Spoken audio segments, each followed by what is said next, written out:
inopportune if the company wants to hit its sales goals. Gunshots were first heard around 9:40 a.m. VP of Sales Ken Miller placed the first 911 call. 911, what's your emergency? Hello? Someone is shooting everyone at our office. Can you guys do something about this? We really can't afford to lose focus right now. The alleged shooter, Brian Henderson, a Slash Forward employee, was described by Miller as a so-so salesman and a, quote, candy ass who obviously couldn't howl with the big dogs. Slash Forward management said the company is rattled to the core by this poorly timed shooting. It was horrible, really. But hashtag pray for Slash Forward is trending, and we are getting tons of media exposure, so I think we're going to survive. Donations for the families of victims are pouring into the company website, as are applications for the 18 job openings listed immediately after the shooting. This is the Onion News Network. Don't miss a moment of Free Talk Live. Get our archives daily via our podcast at feeds.freetalklive.com.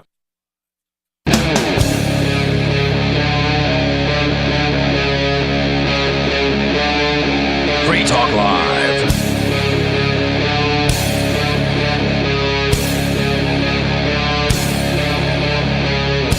Well, what is up, all of our liberty-loving friends? This is another fantastic episode of Liberty at Night with Nate and Charlie on the Free Talk Live network in Nashville, Tennessee. What's up, man? How's it going? It's going pretty good. Yeah. I'm tired like you. We went and saw a movie last night and Joaquin got out Phoenix. pretty late. Joaquin Phoenix. It was a great role for him because it just required like little to no emotion.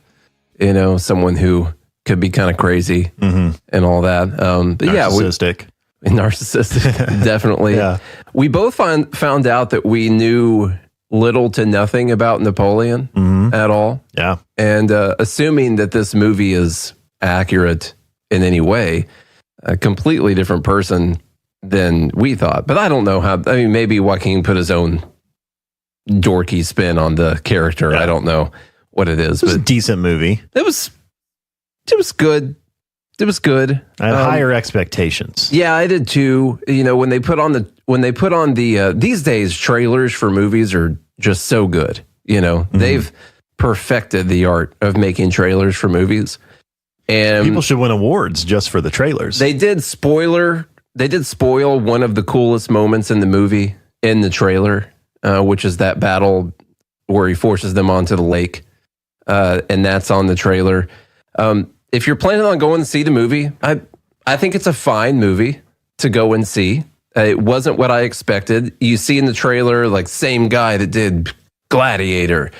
And so you kind of think it's going to have that same epic feeling that Gladiator had, that just big epic with the massive epic climax and the hero and the all that stuff.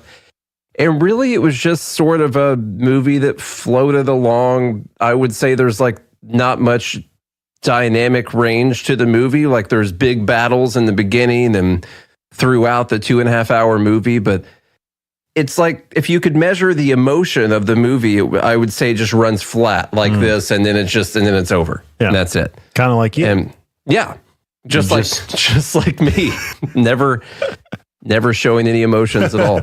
So like it never really I never felt emotionally invested in the movie. I'm like, okay, that's a cool battle that's happening right there. Let's look at that guy right there. He just got blown apart by a cannonball. I should look at Cannonball sometime. That's pretty cool. And then, oh, look at that. And like, that's just kind of how I felt watching the movie. And honestly, I thought the way they did it, it made Napoleon not seem as dominant as I think he was.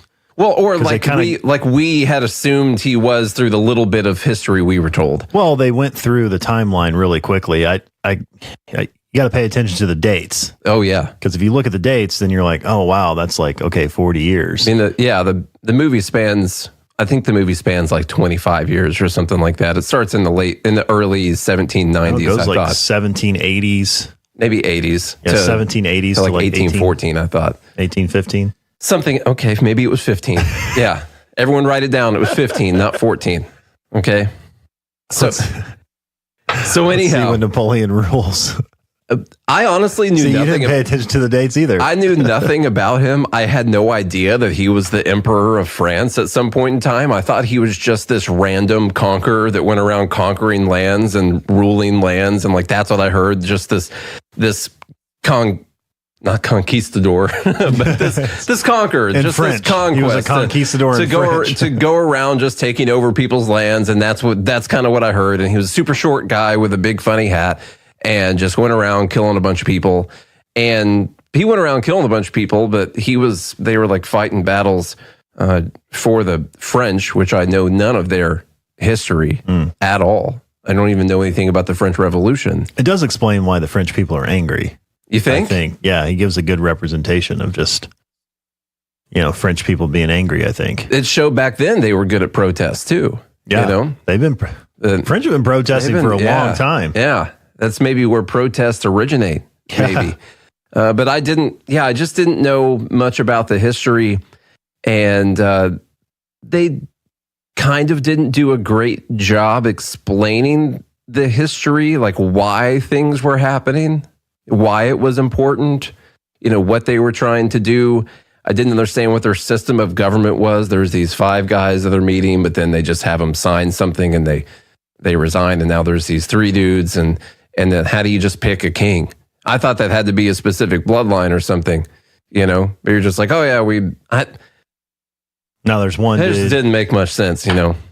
Then we're going to oust this one dude. It's like, no longer. Yeah, I didn't get it. Yeah. Honestly, a lot of it didn't make any sense. I got to tell you, 1775 to like 1820, that was a crazy period of time. It was a wild time to be a lot alive. of war happening everywhere. Yeah. In America, in Europe, in Russia. Yep. I mean, and could you imagine marching from like France to Russia?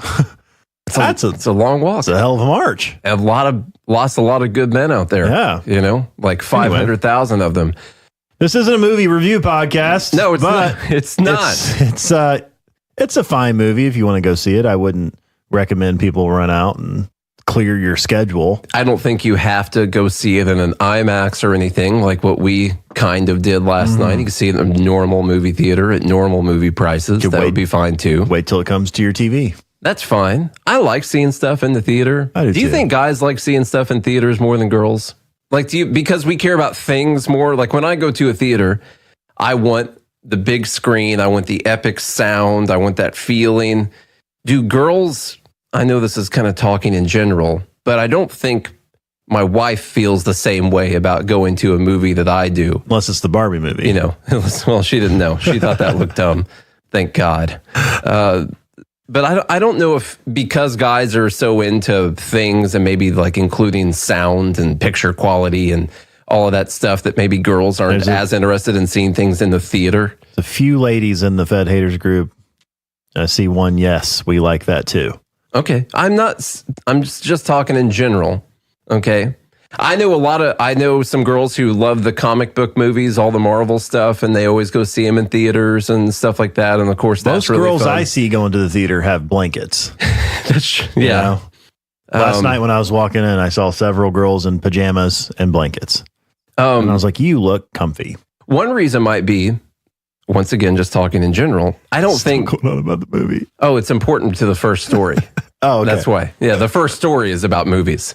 So it is White Pill Wednesday, by the way. This is Good Morning Liberty. We talk about life, liberty, and pursuit of meaning every single day of the week. And movies. One reason might be that, in general, girls don't like action and war and sci-fi quite as much as guys do. Just quite as much. I'm not saying that they don't like them or that there are some girls that are way cooler than all the other girls or anything like that.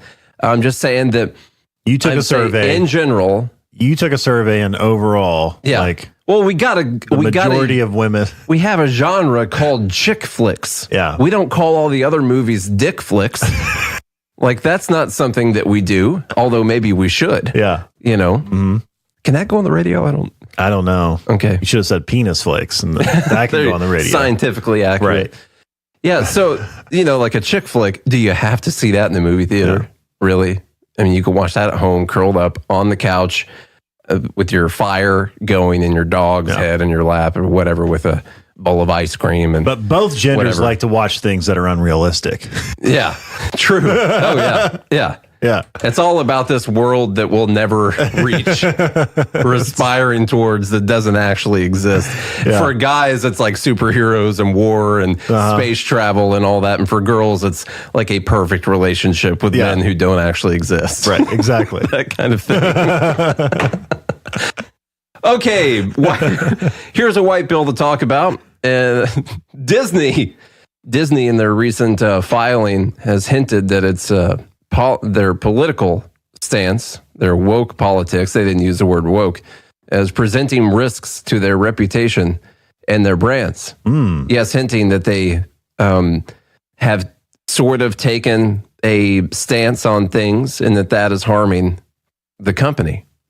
And because Republicans buy sneakers too. Exactly. Yeah. And so they had another movie bomb over the holiday weekend, which was a movie called Wish. Oh, Wish, yeah. Which I hadn't heard of, but I didn't hear of it till last night when there was a preview for it. Yeah. Apparently that bombed as well, and so they've had a lot of movies not do very well, and their stock has been taking a big hit. And I think this is a precursor to them making some changes. And I think what they first have to make the case for is that what they are doing and taking some of this political, cultural stance is harming their business and is harming their investors. Because when they start to make a change back towards normal Disney, some people are going to get mad. And some people are going to try to boycott them. And a lot of people will be very upset with this. And so they've got to kind of build the foundation right now with their investor base that they've got to turn back towards the old way of doing things, which is making movies that people want to see, you know, and that's what they're going to have to go towards. I guess some of the story here. That all people want to see. Yes. Yeah. The Walt Disney Company acknowledged that its left-leaning politics may have alienated a segment of the population, putting the dent in the House of Mouse's bottom line. A recent company filing with the SEC included a reference to risks relating to misalignment with public and consumer tastes. Generally, our revenues and profitability are adversely impacted when our entertainment offerings and products, as well as our methods to make our offerings and products available to consumers, do not achieve sufficient consumer acceptance, they said in their SEC filing. Disney went on to note that consumers' perceptions of our position on matters of public interest, including our efforts to achieve certain of our environmental and social goals, often differ widely and present risks to our reputation and brands. CEO Bob Iger, who retook the reins at Disney a year ago after Bob Chapek came under fire for his management, told investors in late September that the company will quiet the noise in a culture war that has pitted social conservatives against the global media and entertainment conglomerate. They also lost their private property. they lost that too. That's a huge loss. This article talks about the thing with DeSantis too, which if you haven't heard us talk about it before, I'm against what DeSantis did with Disney in Florida. I think that was one of the few examples of they should just go back to creating magic, you know? Yeah. Cartoons and like magical experiences for kids and families alike. And stuff that like more people want to see and not be going with all of these. I'm not saying that every one of these storylines is woke. I think that people go too far calling stuff woke. Like if it can go so far as a movie has a black lead character and they're like, oh, this movie's woke. Like, right. That's not woke. Like just because it's not a white person doesn't mean it's woke. Well, the problem is, but they come out and say like, well, we needed to make this movie to represent it's whatever. The reason that they did that. Stop saying stuff like that. Mm-hmm. Just make the movie. Yeah. You know, don't. There should be no motivation behind it. It's like, well, this black lead character was the best fit for Mermaid. Or you take a story where maybe the guy was the hero and you flip it around and you make the girl the hero because there weren't enough movies where the girls were heroes. I mean, you see a lot of that. Like, she doesn't need a man. They had the whole thing with Snow White, which is getting pushed back and back, where they weren't even going to use the dwarves and she wasn't going to get rescued by a prince and all of this stuff. I'm like, why not just make a different movie then and not call it Snow White? I can rescue myself. Yeah, like this whole idea. And I understand there's a place for that, because I do think that people like to see themselves in the movies that they're watching. You know, like when you watch a movie, here's why it's important. people complaining about the way that they've changed up characters and stuff in movies in the last like 5 or 10 years or whatever. And I've noticed it. Well, the reason they change up the characters is the reason that maybe people, white dudes like us, might not like the movies as much. We could get called racist for not liking a movie where the character, the lead hero, is a black woman, you know, and like, well, I'm not quite as interested in that. I don't As care. like I would have been. Well, Is it a good movie or not? that's true. That's all I care I about. only care because I get slightly annoyed because of what we just talked about, which is why did they do that? Because what That's where, exactly. like, That's why I said can't- just make the movie. I can't get that political thing out of my head. Like, why did they make this decision? The reason that matters is why did they pick that person as a lead? They say that they picked the person because people need to see themselves in that role. You know, a black woman needs to see a movie where a black woman is the hero, or a woman needs to see a movie where the woman is the hero, or little girls need to see that. And what they're admitting is people need to see that, including us white people need to see it too. I've thought a lot about this. Like people, that story brand marketing book, you know, people see themselves as the hero in the movie. Mm-hmm. And you make it easier when you, I guess, line up more so with the character, you know? Yeah. And so I think, Why do they have all these skinny girls doing it then? I don't know. Yeah. I don't know.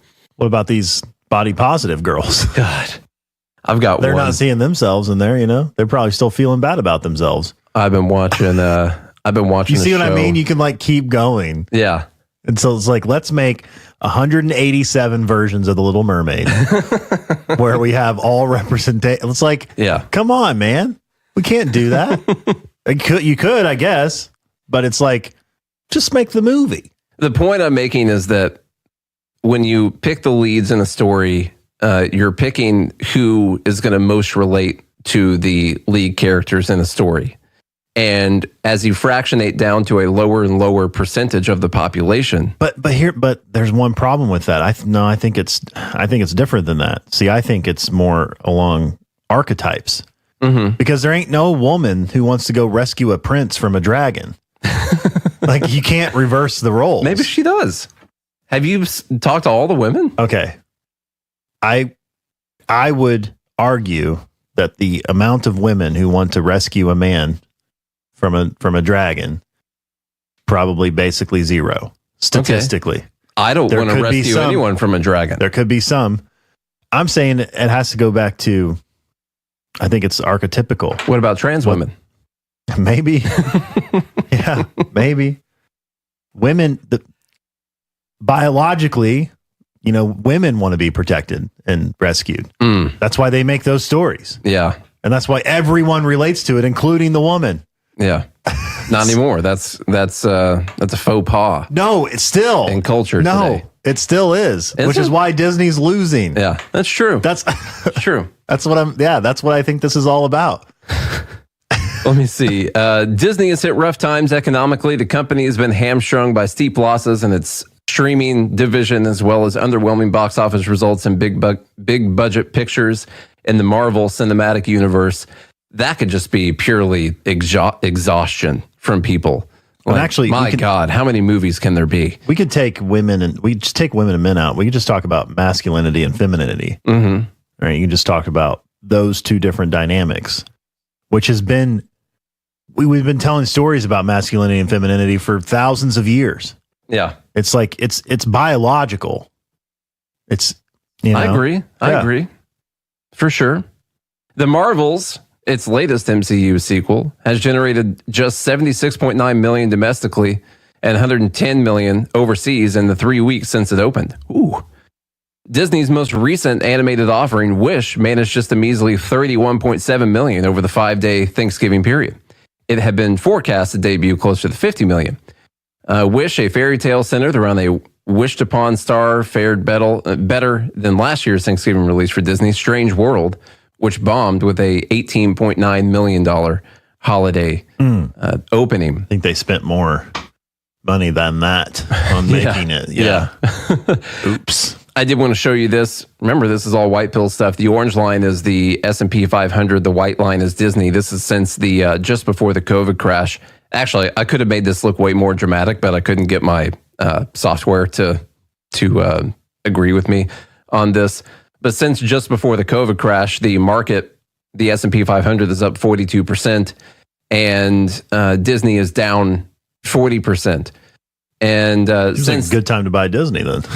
it's actually not looking too bad. It just broke out of a channel, moving down to the downside. And if it comes down, makes a higher low, and could potentially start a turnaround here, especially with this filing, because to me, what they're saying in That's this, not financial advice, by the way. no, but what they're saying in this meeting is that they realize that this woke culture thing is not going to work for their movies, and that they're going to have to move back towards more traditional Disney movies where they don't pick a stance on things and they don't try to ruffle people's feathers. And that could end up being really good. And that's coinciding with a time where it just recently broke out of this downward channel and could be making a big reversal on the chart. So we'll see. If you were to mark this from the like the highs right there, I mean, they're down a lot since this. They never recovered from that. We hit the peak in 2021 after the down COVID below crash. the COVID crash. Yeah, and we hit the peak in 2021 after the COVID crash, and everything else started going back up. Like the market is actually pretty close to all-time highs right now, but Disney never recovered. They just kept going down. So that's one of the great things about capitalism. You know, I tweeted out this morning that capitalism is democracy and the people are voting. That's what it is. You know, we don't need a law passed or anything like that.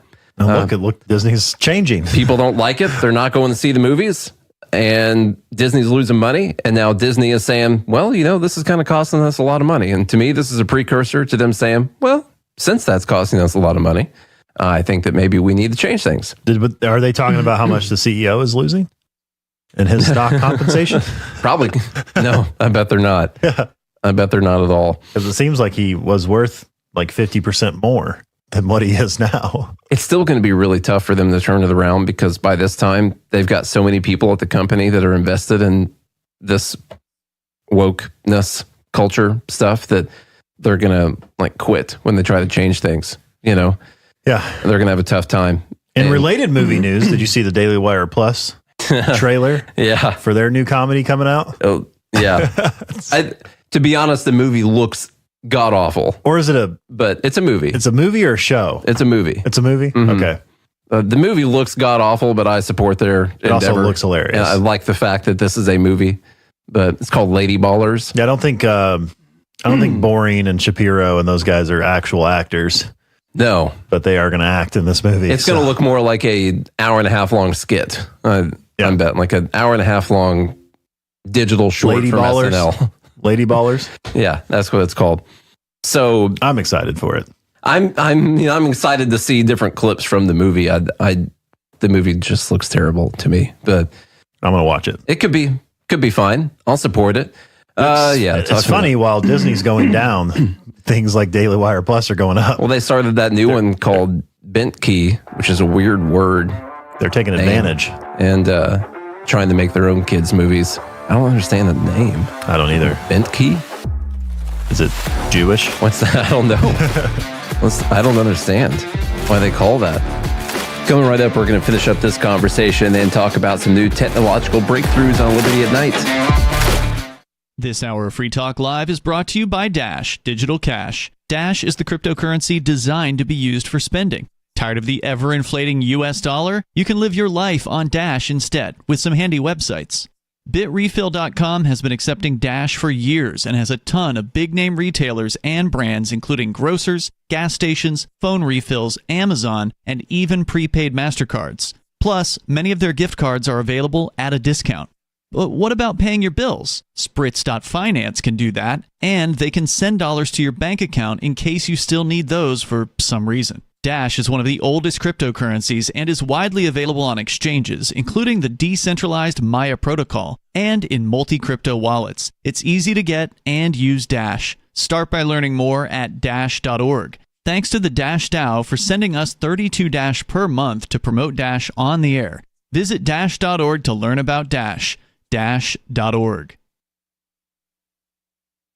From Feature Story News in Washington, I'm Nick Harper. Israeli Prime Minister Benjamin Netanyahu says Israel will continue to occupy Gaza beyond the end of its military campaign. He said no international force can be responsible for the enclave.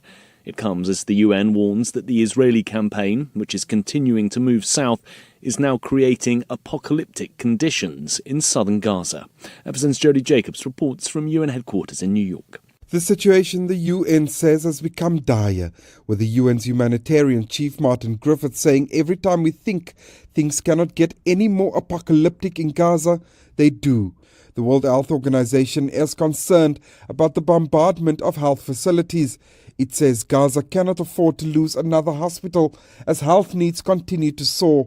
The organization's Dr. Richard Peppercorn. We've seen a rise in infectious diseases, 112,000 acute respiratory infections. We've seen diarrhea cases, which are 40, 50 times as high. Martin Griffiths took to social media on Tuesday morning, saying people are being ordered to leave again with little to survive on, forced to make one impossible choice after the other. With just 6 weeks to go until the first voting in the Republican presidential primaries, only 4 candidates have qualified to appear on this week's debate stage. But the frontrunner for the GOP nomination, former President Donald Trump, will once again skip the event. FSN's Washington correspondent Kate Fisher reports. Florida Governor Ron DeSantis, former UN Ambassador Nikki Haley, entrepreneur Vivek Ramaswamy, and former New Jersey Governor Chris Christie have qualified for Wednesday's debate in Alabama. It could be another opportunity for Nikki Haley to raise her profile.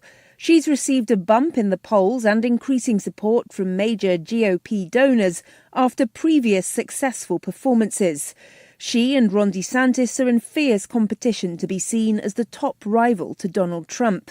It's not yet clear whether there will be another Republican debate before the January 15th Iowa caucuses, when the first votes in the 2024 presidential race will be cast. The US is having its most deadly year for mass shootings. Nearly 200 people have been killed in incidents even before the year is out. Experts say it's just the tip of the iceberg in gun crime. FSN's Caroline Malone reports from Washington. The deadliest mass shooting of the year, in which 18 people were shot and killed in a bowling alley and bar in Lewiston, Maine, grabbed the headlines in October. But there have been at least 37 other mass shootings this year in which 4 or more people were killed, not including the person with the gun. That's led to at least 197 deaths. Numbers compiled by the Associated Press, USA Today and Northeastern University show it's the worst year for mass shootings since they started their database in 2006. From Bureaus Worldwide, this is FSN.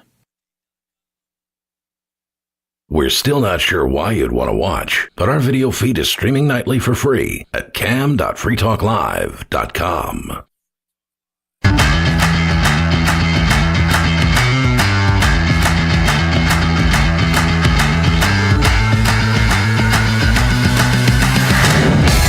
Liberty at Night with Nate and Charlie on the Free Talk Live network, coming at you from Nashville, Tennessee. Look at our daily podcast, Good Morning Liberty. Let's get right back into this conversation about Disney's recent bombs. This is talking about Wish not doing well. They name out some other movies, The Marvels, Indiana Jones, things not doing very well.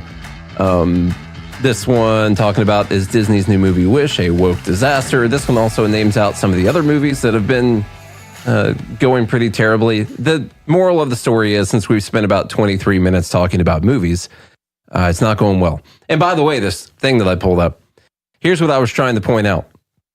I truly believe that people want to see themselves as the hero in the story. Like I'm a believer in that idea.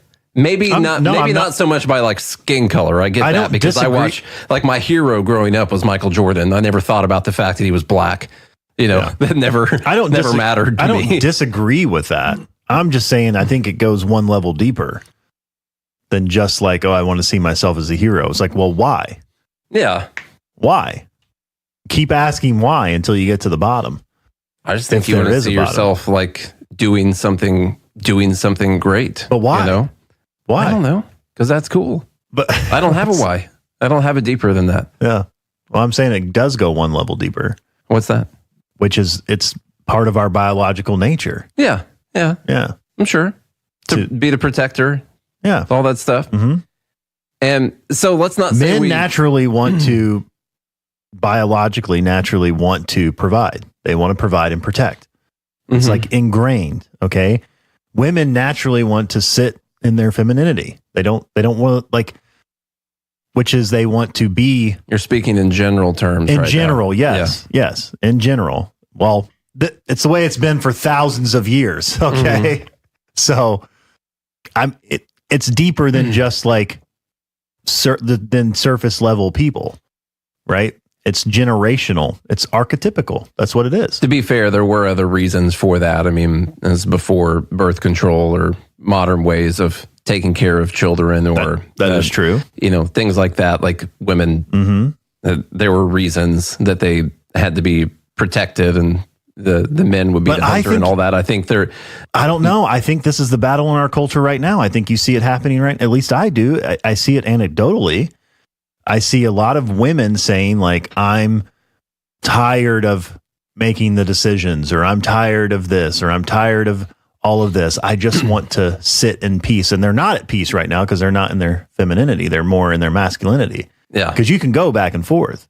And I think I see, at least anecdotally in our culture, I see a lot of women saying like, I wish my man would take the lead. And he's not, because he's too scared because of what's happening in our culture. Yeah.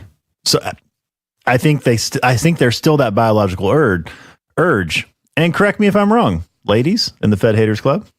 I see one lady say exactly. What's really tough, what really sucks for women is like, and I could be wrong. I used to want to do nice things for like a rent. So I remember this one time, I'll never forget. I was at can't remember what it was. It was something big. I was at Home Depot, and this woman was like, just imagine like getting a toilet off the shelf and trying to put it like on the flatbed cart. And she just looked ridiculous trying to do it. You can imagine, everyone can see this in their heads right now. And I, used to, back in the olden times, you think about some, chivalry. Chivalry's dead now. Okay. Because you killed it. You know what I did? I just turned the other way and walked away. Because if I go up there and I try to help her with that toilet, who am I? Some sexist pig who thinks she can't get her own toilet into the cart? Who's perpetuating the weaker sex narrative? Exactly. So, I mean, that's just... There's no they're just killing our culture right now. Okay, I brought up this chart because, like I was saying earlier, I truly believe people want to see them as the character in the movie, and it doesn't have to be by race, but I do think at least by sex. It's a little bit harder to see like the woman as the whatever. If you're a man watching, not that you never can. I get it. The Hunger Games are pretty cool movies. Okay, that was fine. But look at who goes to movies. Here's the point. Who goes to movies? We talked earlier about whether or not men just like going to movies more than women do. And I think that since we care so much about things and those details, and like, I want to see it because of the just how good they did at making this movie. And I don't know if, my wife has ever thought about that. Like, oh, wow, well, it was a great job the director did and the sound engineers all did on this movie. And look at the special effects and all that stuff. And they did such a good job. Well, when you look at people who go often or sometimes to the movies, 46% of them are male and 37% of them are female. Now, that's not crazy differences, but that is a fairly big difference that a lot more men are likely to go see things in the theater than women. Oddly enough, some of this has changed over time because the movies have changed. And you're starting to see more women go to the theater. And in fact, I saw an article where they're trying to get to these untapped resources of women who weren't going to the theater. And so they are trying to put all of these lead hero roles out there to try and get an untapped money pot that they weren't getting before. And it's not working out quite as well for them as they thought. It turns out like women might be way more likely to just wait for something to appear on streaming. Or maybe they go down to the local Redbox and pick it up. They still have those? I saw a Redbox the other day when I was at CVS, and I was like, did you go rent a movie just for nostalgia purposes? No, but what I felt the need to do was sit outside in the parking lot and wait for the person who came to rent a movie from the Redbox and just try to figure out what their life is, what it is that they're doing. I saw a VHS player the other day. Really? Yeah, it felt heavy. It's big, really big stuff. Let's see. Never go to the movie. 14% of men. Let's see. Never go to the movie. 21% for women. Never go to the movie. And then the rarely was kind of similar. The often is much higher for males. The sometimes is much more for males. And I think that's one way that they've gone wrong. They're not giving us enough heroes to go and see, you know? And that's what I think they need to fix as a man. Yeah. That's what I want to see. That's your man. I'm sick of all these woman heroes out there always saving all the men. Oh, Wonder Woman was pretty cool, me. you know? Oh, God. I only watched the 1984 one, and it might have been one of my least favorite movies I've ever seen. Also, it was by the way, freaking 19 hours long and just ridiculous. I say all this, I hate having disclaimers, but I say all this. I think men and women are still free to do what they want. Oh, that's man, that is a big statement there. If a woman wants to be intermasculine or wants to go towards masculinity, if a woman doesn't want kids and wants to be a boss, A, B, and wants to do all those things, hey, more power to you. Go do it. You know, I'm just saying, statistically, they're probably not going to be as happy as they would if they were more in their natural instincts. Mm-hmm. You see a lot of, at least anecdotally, they don't actually feel fulfilled. Yes. Yeah. Yeah. Not that meaning. Yeah. Mm-hmm. And I'm just saying that's just the biological nature. I didn't make up the rules. Yeah. Right. Talk to God about that. Good luck with that. That's not, but at the same time, I want to make sure people know that, as long as you're an adult, you're free to do what you want. You can't change kids' sex. I will forever be against that. But, if you're a woman, who's old enough and decide you want to change something, whatever, go ahead. You're free to do that. While we have a few more minutes, there are some I'm free to have an opinion to think that you won't be as happy. Let's just announce a few good news items here real quick for White Pill Wednesday, because they're just little topics. Little topics like 41 workers being rescued from a collapsed tunnel in India. Did you hear about that? No, I didn't. Heard about that yesterday. When people are rescued. They were trapped in there for 2 weeks. They were trapped in a tunnel under construction in India. Cameras, politicians. That's why I don't work in tunnels. Let's see. They say in here, like the Chilean miners. Remember the Chilean miners thing? Or the Thai cavers. There's something about workmen trapped on the ground that captures the world's attention. And it happened again when a November 12th landslide caused a portion of the 2.2-mile tunnel to collapse. That's a big tunnel. Blocking a section of the path as long as 2 football fields to exit. They survived on food and oxygen sent in through narrow steel pipes, while more than a dozen physicians were monitoring their health through various sensors. It's pretty cool they can do that stuff now. Yeah, pretty sweet. They escaped with no one was seriously injured. They only had a couple minor injuries, and all of them survived. And they were there for 2 weeks. Pretty crazy. Wow. Crazy So last stuff. Friday, the drilling machine used to create the path for the pipes broke. And from then until Tuesday, teams worked on through the night in shifts using hand drills. Woo! By Tuesday, they had drilled through over 100 feet of rubble by hand with a drill. Well, probably, with a drill in your hand. But by hand with a drill. Yeah, but not a machine drill. Yeah. The big one. Yeah. Just a normal, like a Makita or a DeWalt or something, I guess. Okay, so that's pretty cool. That's good news. This show is sponsored by BetterHelp. We're coming up towards the end of the year holiday season. Personally, I do look forward to it, but it can be pretty stressful. There's a lot of scheduling that you have to do with different family. Maybe they live around the globe. Maybe you're missing a loved one this year. Adding something new and positive to your life can counteract some of those feelings that you're having. Therapy can be a bright spot.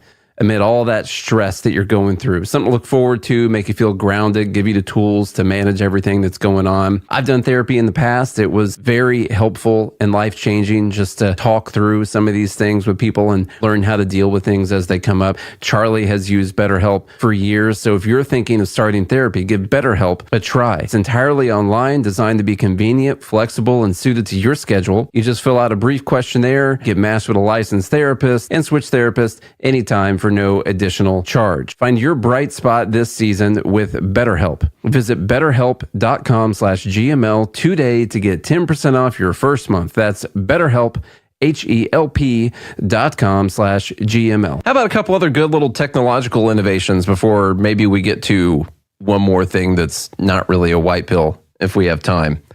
I always like cool things that could make life better for everyone on the planet, later when they have cool little discoveries.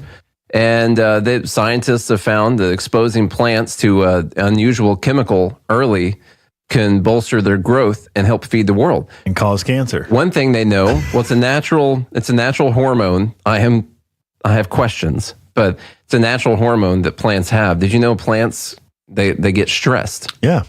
Plants have feelings. These genetically modified plants, they focus everything on their growth, and they don't have any room left to focus on the stress thing. And they can't, when it gets too hot or too dry, they can't move somewhere, which created a really funny picture in my mind of little plants scurrying around in the field. Yeah.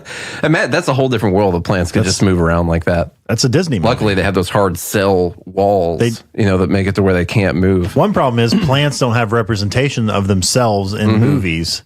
That's true. To realize, well, except for VeggieTales, I guess. Yeah, there you go. But those are all Christian plants. I can see a Disney movie of a corn stalk. I have that stupid song in my moving head. around. Just like any other organism, plants can get stressed. Usually it's conditions like heat and drought that lead to the stress. And when they're stressed, plants might not grow as large or produce as much. This can be a problem for farmers. So many scientists have tried genetically modifying plants to become more resilient. But plants modified for higher crop yields tend to have a lower stress tolerance because they put more energy in the growth than into protection against stresses. Similarly, improving the ability of plants to survive stress often results in plants that produce less because they put more energy in the protection than into growth. This conundrum makes it difficult to improve crop production. But they've been studying a plant hormone, ethylene. Never heard of her. Which regulates growth and stress responses in plants. In a study published back in July, the lab made an unexpected and exciting observation. They found that when seeds are germinating in darkness, as they usually are underground, adding ethylene can increase both their growth and their stress tolerance. So they basically talk about how the plant's hey, is this environment less stressful? And they're like, no, it's not less stressful. You're just going to feel like it is. So they basically expose these seeds to this ethylene, this ethylene gas, I guess, in the soil. And it turns out it helped them grow much bigger and stronger, faster than the other seeds. And we already have the genetically modified plants, and that's one of the reasons that we're all alive, by the way. I hate it when people talk negatively about genetically modified crops. It means that they know absolutely nothing about the amount of food that we need and what yields on crops used to be before we had those things. You seem like a farmer. And it seems like I come from a farm family. And it seems like people have absolutely no clue how much more food we produce. You're just a big farm shill. Because of these genetic modifications. You're a big farm shill. Yeah. Not big pharma. You're a big farm. You're talking about billions less people would be able to be on the planet if we didn't have what some of these Monsanto seeds that we have. It's it's that different. Yeah. Monsanto has saved billions of people's lives. Well, or whoever it is that created the stuff. I can't remember the dude's name. They just kill you later. It might shave. We've talked about this before. We've talked about it before. What if it shaves? Would you rather die from cancer or from starvation? No. What if it shaves? Most people, I think, would choose cancer. What if it shaves 5 years off your life, 10 years off your life, but your life happened in the first place. Versus not happening. Versus it didn't happen. Yeah, that's true. So that's actually the decision that you're making. Yeah. It's not, we'll just not have these and then everyone will still be able to eat. But if you want to grow your own organic food, no one's stopping you. No, go ahead. If you want to buy organic food. Another thing that annoys me is when people complain about organic food costing more. Like there's some kind of big conspiracy to hurt people who eat organic food or to price gouge people. It's just more expensive. It costs more to make it. Right. Because it makes less than the other stuff does. You know, it's harder to take care of. Don't make it more difficult than it is. Like it's that's what food would cost if we didn't have all of these GMOs. Yeah. So anyhow, this is a natural way. I would like to question how much of this is left over in the plant extra that then gets transferred to the people who eat it and whether or not it would help us deal with stress better. You know, I don't know if ethylene helps. No clue. I had no clue what that stuff is. Yeah. But what if it did? I don't know. Anyhow, maybe you should conduct the experiment. One more cool thing. Eli Lilly, another big pharma giant, you know, one of those evil companies. Not that they don't do bad stuff, but they've got a drug in trial right now. I think it made it through phase 1 that cut heart disease risk factor by 96%. So that's pretty good. That sounds decent. Yeah. Go ahead, Charlie. You're the medical expert here. The first in-human trial of an experimental drug, lepodisiran, found that a single shot could dramatically and durably reduce blood levels of your LDL, your cholesterol, a currently untreatable risk factor for heart disease. The challenge, your levels of LDL cholesterol, the bad kind that clogs arteries and leads to heart disease, are based on a combination of factors, including genetics, diet, and lifestyle. That means if your LDL is too high, you can change what you eat, exercise more, or cut back on vices like smoking and alcohol. There are also drugs like statins that are highly effective at lowering LDL levels. Lipoprotein, or LPA, is another particle produced by your liver, just like LDL, and high levels in your blood independently raises your risk of heart disease. Unlike LDL, though, your LPA levels are determined almost entirely by genetics. That means an estimated 20% of the global population who have high levels of LPA can't reduce this major risk factor for heart disease, and there aren't any proven medicines to significantly lower those levels either. To mitigate their risk, this group must be even more careful about their LDL levels, since that's the only factor they can control. So does this affect the LPA or just the LDL? Yeah, so here we go. What's new? On November 12th, researchers published the results of a phase 1 trial of an experimental drug being developed by pharma giant Eli Lilly. The drug was shown to lower participants' high LPA levels by as much as 96% from their baseline. So that's not the one that you can control. That's the one that you can't control. Yeah. Okay. It's the genetic one. Huh. If further trials show that this medication is safe and can reduce heart attacks and strokes, it would be good news for patients because it eliminates a risk factor we've been unable to treat. Heart disease is a big problem. It is. A lot of... It's still the number one killer. It is. Yeah. Your heart will attack and kill you. It will. Like every time. That's what happens. That's the last thing to kill you. Actually, is your heart. By the way, Costco, you said shouldn't need drugs to do that, take care of your body and reduce risks, but you can only control one form of cholesterol. It's confusing because I thought they were starting off by saying that it controlled your LDL. No. Let's see. Look at the subheading there. There's no way to treat high LPA. Okay. Well, the beginning of the article, I thought they were talking about shot LDL. could change that. Not LPA. Okay. No, it's saying your levels of LDL cholesterol, the bad kind that clogs arteries and leads to heart disease, are based on a combination of factors, including genetics, diet, and lifestyle. So your diet and lifestyle can help reduce your LDL cholesterol. Yeah. Okay. But now, Bailey, that's only for kids that guns are the number one killer. When you get later, if you survived downrange or school, as we call it, then later on your heart will attack and kill you. Yeah. So anytime someone says that, that guy's got a big heart, you better watch it. Let's see. 42 minutes. Let's call. I don't want to throw in any negativity here because I did just leave it on a good note. Yeah, this one will be good for tomorrow. So let's just leave it with some good stuff today. Yeah, how about that? about that?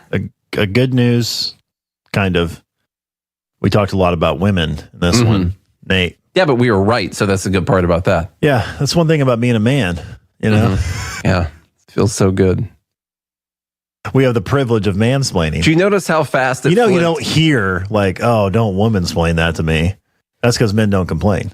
You notice how fast it flipped in that movie last night where in one scene he goes, Spoiler? It's a spoiler? No, he's upset with her about something. Oh, and yeah. he says that you're nothing without me.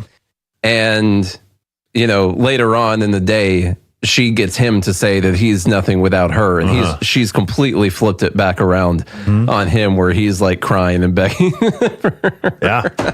Yep. Turns out this massive world conqueror, Napoleon, was just trying to impress a lady, Josephine. And once again, everything bad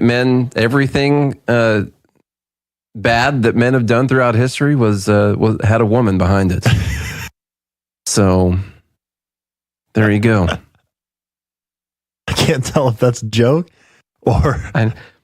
We'll never know. All right, if you enjoyed today's episode or you didn't, share it or don't. I don't care. Stopped caring about that a long time ago. We're going to do this show regardless because we like it. I don't care if you like it. Go follow us on all of our socials. We have all of them out there. Tons of them. We're even on Threads, I think. Right? If anybody's on there. I don't know if we post on there or not. No, we don't post on Threads. You can still follow us. Threads is dead. Does anyone use that, honestly? I'm just saying we're everywhere. Like everyone knows the numbers. Go to TikTok, Facebook, Instagram, X. The numbers about Threads were like BS from the start. I mean, if you had an Instagram account, you basically had a Threads account. I haven't signed up for it. You just hit a button. It didn't mean that you were using it or anything. No. Like they transferred so much of it from Instagram, basically. That's why they had crazy numbers. But they're trying to compete against X. No one's using it. They're trying to, but how many times do you see a viral thread out there posted somewhere, Yeah, the news hasn't picked up on it yet. But you see a truth social post will go viral on Twitter, on X. You see a viral TikTok, someone will repost it on X. When's the last time you saw a viral thread that someone posted on X? Yeah. Talking about how everyone was talking about whatever this thing is. Maybe Elon's blocking it. No, that could be. The point is, we're on all the socials. Yeah. TikTok, Facebook, Instagram, X, YouTube, the other video platforms. Rumble, Odyssey. Yeah. Anyway, just go check us out on all those, please. Subscribe on YouTube. Please, you're acting like you want them to actually do it. Or don't. I was going to follow all that up with or not. Confused. Yeah. Leave us a rating and review or not. Really, you should do all of those things, though, even though Charlie's saying not to, jokingly. And we'll be right back with more Liberty at Night. On Free Talk Live, we're bringing people to the ideas of liberty every day. From wrestling superstars like Glenn Jacobs. You guys really are having an impact, I believe. Like I said, a lot of where I am now is due to listening to Free Talk Live. You changed my mind on some very important issues years ago. To random people tuning in on the radio. I was kind of stuck in the left-right paradigm. I heard your show by chance on a Saturday night. From there, I went on, joined the Free State Project, and become an amplifier. So, I mean, that's really the reason why I amp is because I know that if it wasn't for you guys being on as many stations as you are, I never would have found the ideas of liberty. You can help more people hear the message of liberty by joining Free Talk Live's AMPS program on Patreon for as little as $5 a month. And you'll get access to special perks. Visit amps.freetalklive.com, amps.freetalklive.com. My name is Jacob Hornberger. I'm president of the Future of Freedom Foundation, which Congressman Ron Paul awarded for having an outstanding freedom website. Write us at fff@fff.org, and we'll send you a free 3-month subscription to our monthly journal of libertarian essays and our booklet, Economic Liberty in the Constitution, which George Mason University economics professor Walter Williams praised in a recent column. That's fff@fff.org. What if you want to hear the latest episode of Free Talk Live, but all you have is your phone, you forgot to download our archive, and you have no data connection? You can call our Listen line at 641-793-0191. That's a long-distance number, so you may incur charges. If not, listen as long as you want. 641-793-0191. The Free Talk Live Listen line, 641-793-0191. The latest episode of Free Talk Live continues with Hour 2 up next after the news, here at listen.freetalklive.com. From Feature Story News in Washington, I'm Nick Harper. Israeli Prime Minister Benjamin Netanyahu says Israel will continue to occupy Gaza beyond the end of its military campaign. He said no international force can be responsible for the enclave. It comes as the UN warns that the Israeli campaign, which is continuing to move south, is now creating apocalyptic conditions in southern Gaza. FSN's Jody Jacobs reports from UN headquarters in New York. The situation, the UN says, has become dire, with the UN's humanitarian chief Martin Griffiths saying every time we think things cannot get any more apocalyptic in Gaza, they do. The World Health Organization is concerned about the bombardment of health facilities. It says Gaza cannot afford to lose another hospital as health needs continue to soar. The organization's Dr. Richard Peppercorn. We've seen a rise in infectious diseases, 112,000 acute respiratory infections. We've seen diarrhea cases, which are 40, 50 times as high. Martin Griffiths took to social media on Tuesday morning, saying people are being ordered to leave again with little to survive on, forced to make one impossible choice after the other. With just 6 weeks to go until the first voting in the Republican presidential primaries, only 4 candidates have qualified to appear on this week's debate stage. But the frontrunner for the GOP nomination, former President Donald Trump, will once again skip the event. FSN's Washington correspondent Kate Fisher reports. Florida Governor Ron DeSantis, former UN Ambassador Nikki Haley, entrepreneur Vivek Ramaswamy, and former New Jersey Governor Chris Christie have qualified for Wednesday's debate in Alabama. It could be another opportunity for Nikki Haley to raise her profile. She's received a bump in the polls and increasing support from major GOP donors after previous successful performances. She and Ron DeSantis are in fierce competition to be seen as the top rival to Donald Trump. It's not yet clear whether there will be another Republican debate before the January 15th Iowa caucuses, when the first votes in the 2024 presidential race will be cast. The US is having its most deadly year for mass shootings. Nearly 200 people have been killed in incidents even before the year is out. Experts say it's just the tip of the iceberg in gun crime. FSN's Caroline Malone reports from Washington. The deadliest mass shooting of the year, in which 18 people were shot and killed in a bowling alley and bar in Lewiston, Maine, grabbed the headlines in October. But there have been at least 37 other mass shootings this year in which 4 or more people were killed, not including the person with the gun. That's led to at least 197 deaths. Numbers compiled by the Associated Press, USA Today and Northeastern University show it's the worst year for mass shootings since they started their database in 2006. From Bureaus Worldwide, this is FSN. With FSN Spotlight, I'm Simon Marks, looking today at the ongoing situation faced by civilians in Gaza. Now the Israeli military assault has started once again in reprisals for the October 7th attacks on Israel by Hamas. The humanitarian pause that allowed hostages to be released and humanitarian aid to flow into Gaza is for now at an end. James Denzelo heads the conflict department of the charity Save the Children. There's no safe place in Gaza. I think authorities have started using the term safer places. It's all relative, but of course when you've had 10,000 airstrikes and of course a ground invasion and all sorts of inaccurate rocket fire going on, it's incredibly dangerous for civilians. 7 days was never going to be long enough. It did allow us to sort of slow the descent into huge amounts of suffering that are being felt by over 1 million children in Gaza. We should never forget that number. But ultimately, considering the amount of damage and the amount of violence that has been wrought over one of the most densely populated parts of the world over the last 8 weeks, the damage to logistics, the damage to roads, the damage to aid warehouses, it was never enough. But of course, now we're back into full-scale conflict, and things are looking very, very bleak indeed for children in Gaza. Biden administration officials are pressuring Israel to protect civilians amid claims that at least 6,000 children have lost their lives so far in Gaza. With FSN Spotlight, I'm Simon Marks. And the main news again, Israeli Prime Minister Benjamin Netanyahu says Israel will continue to occupy Gaza beyond the end of its military campaign. It comes as the UN warns of apocalyptic conditions. With just 6 weeks to go until the Republican presidential primary season gets underway, only 4 candidates have qualified for this week's debate. And the US is experiencing its deadliest year for mass shootings. That's Feature Story News. Nick Harper reporting.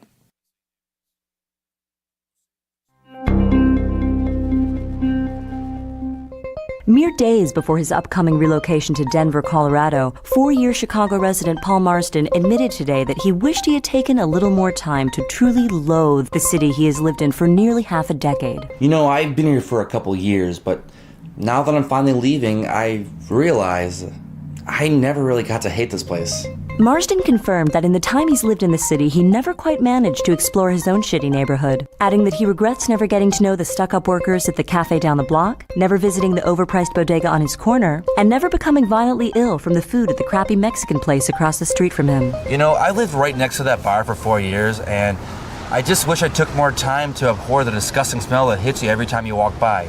I'd always heard this place blows. Guess it's a shame I never got to hate it like I should. For more on this story, check this week's Onion Review. This is the Onion News Network. You can help spread the ideas of liberty with our Patreon for just $5 per month at amps.freetalklive.com.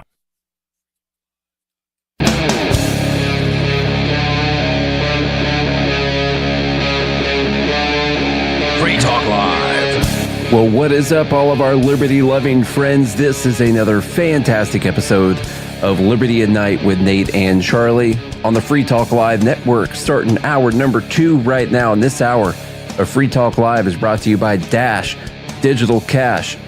Dash is the cryptocurrency designed to be used for spending. Rising fees have made Bitcoin useless for purchases, but Dash continues to have fees less than 1 cent per transaction, and they've implemented really cool features to ensure it's undefeated as the most useful cryptocurrency in the marketplace. From a technical standpoint, Dash transactions are irreversible, and its network is protected from 51% attacks by their chain locks technology. There's no need to wait for a confirmation before considering the Dash transaction complete, so it's great for merchants. Dash is one of the oldest cryptocurrencies and is widely available on exchanges and in multi-crypto wallets. It's easy to get and use Dash. Start by learning more at dash.org. And a big thanks to the Dash DAO for sending us 32 Dash per month to promote Dash on the air. Visit dash.org to learn about dash.org. Well, as some of you know, we have a daily podcast called Good Morning Liberty. You can find that on your favorite podcast app. By daily, I mean pretty much every single day of the week. There's 1,127 episodes as of today, and the live group is starting to vote on Dumb Bleep of the Year. So a lot of cool stuff happening. We got merchandise, you know, got your Gadsden flag merchandise, and then we got a lot of custom stuff that I've made and put out there on the website. You can go to godhatesfeds.com. You always want to leave a rating and review. Go to the Free Talk Live podcast channel. Leave a rating and review on that one as well. You can listen to this entire 3-hour show on that every Tuesday when we put out a new show, as well as all the other great shows that they put out during the week. And you can always watch these videos live if you want to. You'd have to be in our live group in the Fed Haters Club, which you can get to by going to joingmail.com. By the way, it went up to $7. Oh no! I raised it to $7. No way, because I saw someone commenting not that long ago saying that they were about to join back, and they were hoping you were going to be lazy. We've given some warnings, and the Real Libertarian fee went up quite a lot. The inflation hit that one hard. That's the one where you pay one time, and then you get the mooch off of our hard work for the rest of your life. for however long we live, basically. It's not pegged to your life. It's pegged to ours. Do you think like in 30 years, we're still going to be doing this podcast? We better. Yeah. We better. Doesn't that sound kind of fun? Yeah, actually? kind of. Yeah, sometimes. Grandpa's in there doing his podcast again. I just hope, we got to remember to touch some grass every now and then, and that there's a world out there and not everybody is crazy. We spend so much time digging around on the internet for crazy stuff all the time. Mm-hmm. And it's important to remember that not everyone is as dumb as the people that we talk about every day on this show. Just most of them are. Just a lot of the people, more than we care to admit. But I was trying to throw in a little white pill to start off. I've learned as I get older. See, I have this thing where I try to see the good in people, which I think, everyone has a shadow and everyone probably has some light in them, Everyone? Everyone. Even Henry Kissinger? Yes. He doesn't have any light anymore because that motherfucker is dead. Well, okay. Yeah. Human beings that are alive. Okay. Because you can make a choice, right? Mm-hmm. You have the capability for good or for evil. That's true. And I try to see the good in people. And I've learned as I get older, I think more people choose evil than I once thought. Maybe you choose evil people. It's possible. You're the problem. You're right. You know what? You're right. That's it. Hey, you got to take responsibility. It's been pretty for chilly that. here, but I just want to let everyone know, personal story, real quick. Mm-hmm. It's been chilly here, but have no fear, because today is my second to last episode before I'm gone. Down to warmer seas. Yep. For a little while. And we hope you do well. Yeah. All of us back here holding down the fort. We somehow got to make up for everything you do here. Yeah. Yep, I am. I'm going to hell. To hell. That's what it is. Trying to rescue my father. No, he's going to... Before he kicks the bucket. Now you're going to go make what? Well, like $1 million? Can't kick anymore, but probably. You're going to go make like $1 million probably? At the least. Something like that? Yeah. At the minimum, you're going to make like $100K. Mm-hmm. Charlie's going to play the World Series of Poker tournament in the Bahamas. A couple of them, yeah.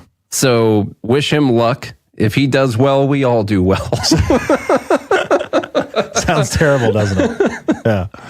Okay, anyway, we got a lot of stuff to talk about today. One thing a lot of people are talking about was that crazy interview Elon Musk gave for CNBC. It was the Deal Book Summit with Andrew Ross Sorkin, the New York Times. I associate him with CNBC, so I don't know if that was specifically theirs either. But he said a lot of stuff, and I haven't made it through the whole thing. But of course, there are specific clips that people are talking about. And while everyone else has talked about it, just wait until you hear us do it. Okay, so we're gonna play a couple of the. You haven't heard us do it. The one clip that everyone has for sure heard, if you have the internet by now, is just amazing, and it's the epitome of FU money. Of course, like that's what this is. Mm-hmm. And X might end up going bankrupt because of it. Who knows? Some people are speculating that he's trying to precursor cope, as the kids call it, like pre-cope, when X is going bankrupt, so we can blame it on these other companies and stuff pulling out all their money. We'll see. But anyway, here's what he had to say about advertisers pulling their money because Media Matters decided to say that he hates Jews. Here's that. Apology tour, if you will. That this had been said online. There was all of the criticism. There was advertisers leaving. We talked to Bob Iger I hope today. they stop. You hope? Don't advertise. You don't want them to advertise? No. Earmuffs. What do you mean? If somebody's going to try to blackmail me with advertising, blackmail me with money, go f*** yourself. But go f*** yourself. Is that clear? I hope it is. Hey, Bob, if you're in the audience. Well, let me ask you then. That's how I feel. Don't advertise. How do you think that? I know some people don't like the guy, but I just love that. I love that stuff. Yeah. I love that attitude. That's freedom right there, man. And he says, "Hi, Bob," to Bob Iger from Disney. And Bob Iger was in the audience. Like, he was in there, and he's telling them to go F himself. I mean, I love it. Yeah. So much. There are other good... Man, your cans. Are they making it in there? I hate the cans. They're getting in the way He over hates here. cans. They're getting in the way over here. There's another really good thing he said. Stay away from the cans. Something you brought up earlier. I don't know if I kept the part about Tesla, but he was talking about how Tesla's been really good for the environment, and he runs Tesla and all that. I don't know if that's in this clip, but he says something really important in here. 1, 2, 3, go. Leader of the company, I've done more for the environment than everyone else, and any single human on Earth. How do you feel about that? No, How do I feel about that? Yeah, no, I'm asking you personally how you feel about that, because this goes, we were talking about power and influence, and I'm saying what I care about is the reality of goodness, not the perception of it. And what I see all over the place is people who care about looking good while doing evil. Them. Okay? Okay.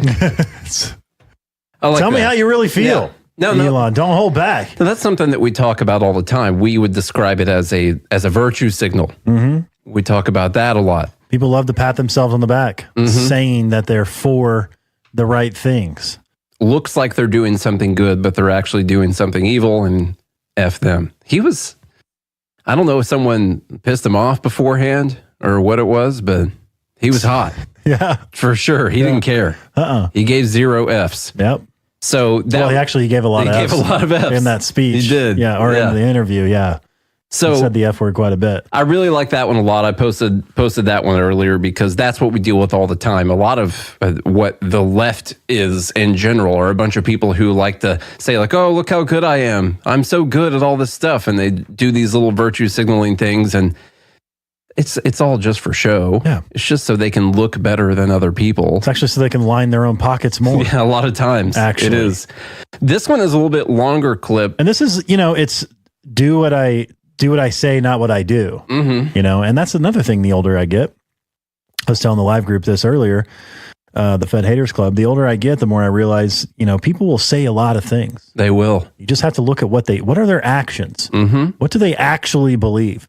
What are they really doing? If it's real, people will back it up with actions, not just words. Do they words. actually show up when you ask them to show up? Or do they not? Mm-hmm. Are they actually there for you, or are they not? Do they follow through on the things they say they're going to do, or do they not? Mm-hmm. And this is true whether it's politically or culturally or even small town relationally. Yeah. What do people actually do? What do they actually believe? And just in your personal relationships, to be small town relationally, just be bring it into your home. So this one is a little bit longer, but one thing we talk about, the thing that we talk about the most on this podcast is economics. And we happen to be fans of what we call capitalism or free market capitalism. We don't like it when people call things monopolies. Voluntarism. Yeah. Just, voluntary exchange among people.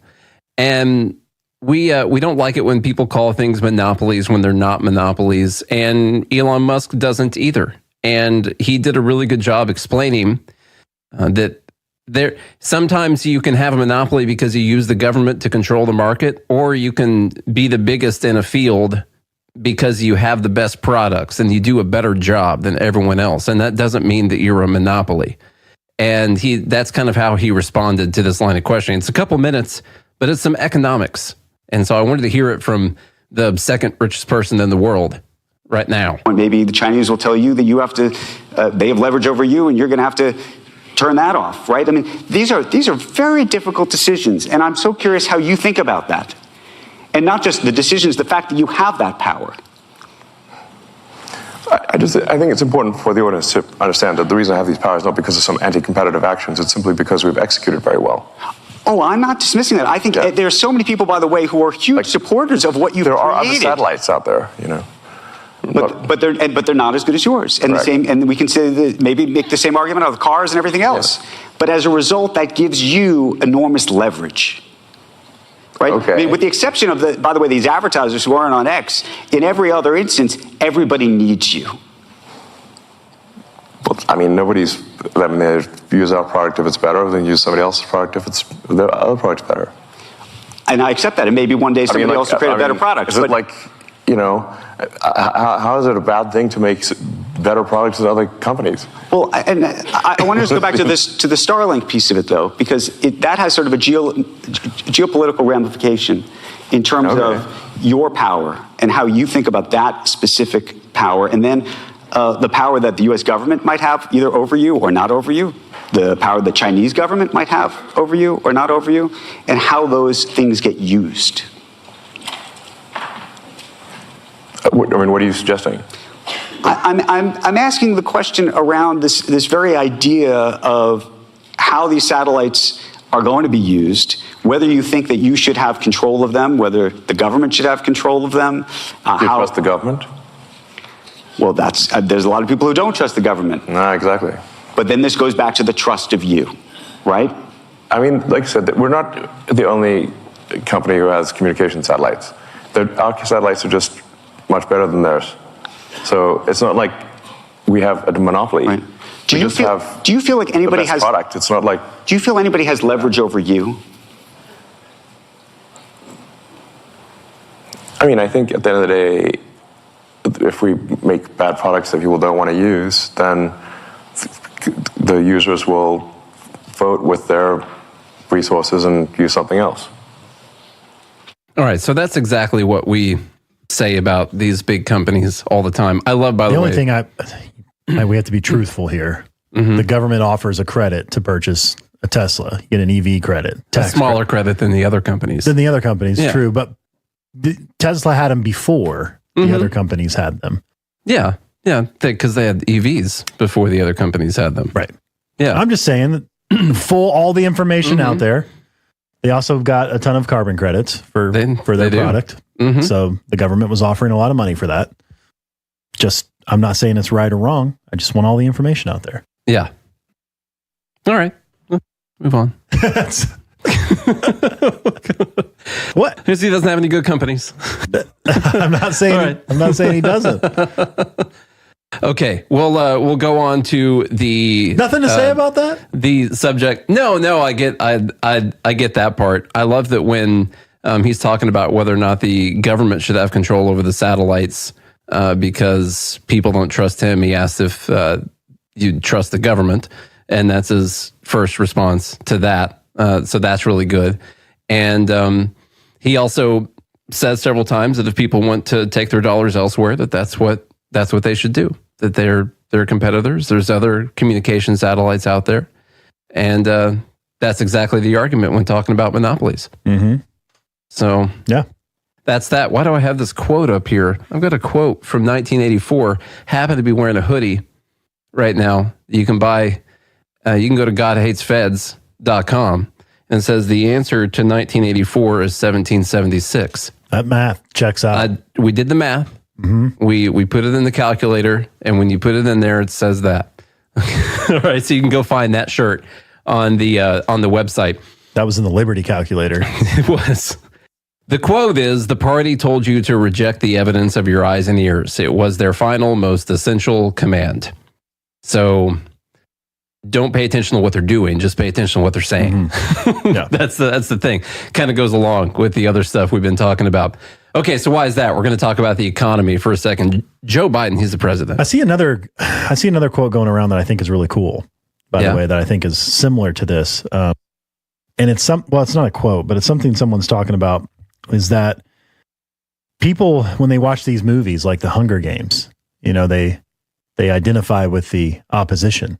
They identify with the fighting the tyranny, fighting the capital. And then all sorts of other movies, the Marvel movies, whatever it is, they're fighting Star Wars, you're fighting the government. Literally. You are. Yeah. And everybody can relate to that, except for when it comes to like reality. And it's like we somehow skip that. It's because they think their guy is not going to do whatever that bad thing is, And really the whole time it's the man behind the curtain. It's Oz. Yeah. They're turning knobs and all kinds of stuff, but they just want you to see what they want you to see. Not all the knob turning. The problem is they just think the wrong. pulling levers. Yeah. This one goes like that. Yeah. Right there. Yeah, like big this. knobs though. He's got real big dials. Real big. Yeah, exactly. Yeah. No, the Hunger Games is a really good example, and I think the answer is pay no mind to the man behind the curtain. That's something like that. I've never seen it myself, haven't? so no. No, The Wizard of Oz? No, never seen it. Okay. Should I watch it sometime? Is it one of those kind of had to be there sort of things, you know? It's okay. Yeah. Would I like it? I mean, you probably relate mostly to, I'd say you probably relate mostly to the Tin Man. Why? Because you have no heart. Is that true? Yeah. Oh man. Yeah. I thought he didn't have And a he's brain. kinda Is that the Scarecrow? stiff. Scarecrow doesn't have a brain. Okay. Tin Man doesn't have a heart? No, he's kind of stiff. Okay. Well, I'm glad we got that sorted out. Joe Biden, by the way, who's a combination of both of those things, all of them actually, the wizard also, I guess, what the economy looks like to Biden voters in swing states. These are Biden voters in 2020. So by income, these are people who say the economy is excellent or good, or people who say the economy is poor or only fair. Fair as in like kind of good, not like fair, unfair, that kind of thing. If you're making under 50K, only 30% of people say it's good. 50 to 100,000, 37% of people say it's good. If you're making over $100,000 a year and you voted for Joe Biden in 2020 and you're making over 100K a year, only 42% of those people think the economy is either good or excellent. With young people, 18 to 29, only 11% of people think it's good. Or 30 to 44, only 19% of people think it's good. And so basically a lot of people think the economy is really bad. And so Biden is working on solving this problem. And the problem is to change what people think about the economy, but not the economy itself. It's you got to reject the evidence of your eyes and ears. Okay. It's his most essential command coming from them right now. There was a story. Look at the black and Hispanic vote, only 25%. Yeah, that's not good. That's not good. And the female, only 35%. Huh. 42% of males, though. How about that? It's interesting. The biggest block that think it's doing okay are white males. Yeah. You know, that voted for Biden. There's a story in the Washington Post, and it was last week, and we didn't talk about it until I just read through it and I saw some crazy stuff. But there's this viral video that went around of the $16 McDonald's meal that might explain voter anger at Biden. And it was a quarter pounder, but it was like a special quarter. It was like a quarter pounder with bacon or something. I don't remember what the exact flavors were. And so they tell the story. This was actually recorded and put out back in December of 2022. And they say it was a novelty item. The video went viral, racking up hundreds of thousands of views. After McDonald's revenue report recently, the same post went viral again earlier this month with at least half a dozen news outlets, including the Washington Examiner, New York Post, Newsmax, picking up the story. One YouTube video got 2 million views, inaccurately describing it as a Big Mac meal. And so they pinpointed the problem here. There's misinformation going around saying that this was a $16 Big Mac meal. And it turns out it was this specialty smoky double quarter pounder, BLT with fries and a Sprite.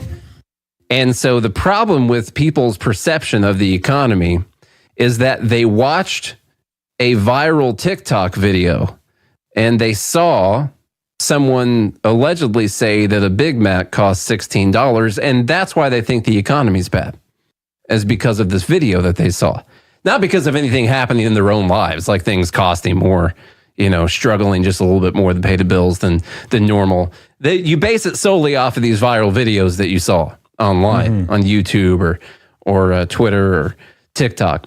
These stories soon reached the White House Office of Digital Strategy, which tracked the meme as one of many exaggerated examples of the nation's economic woes.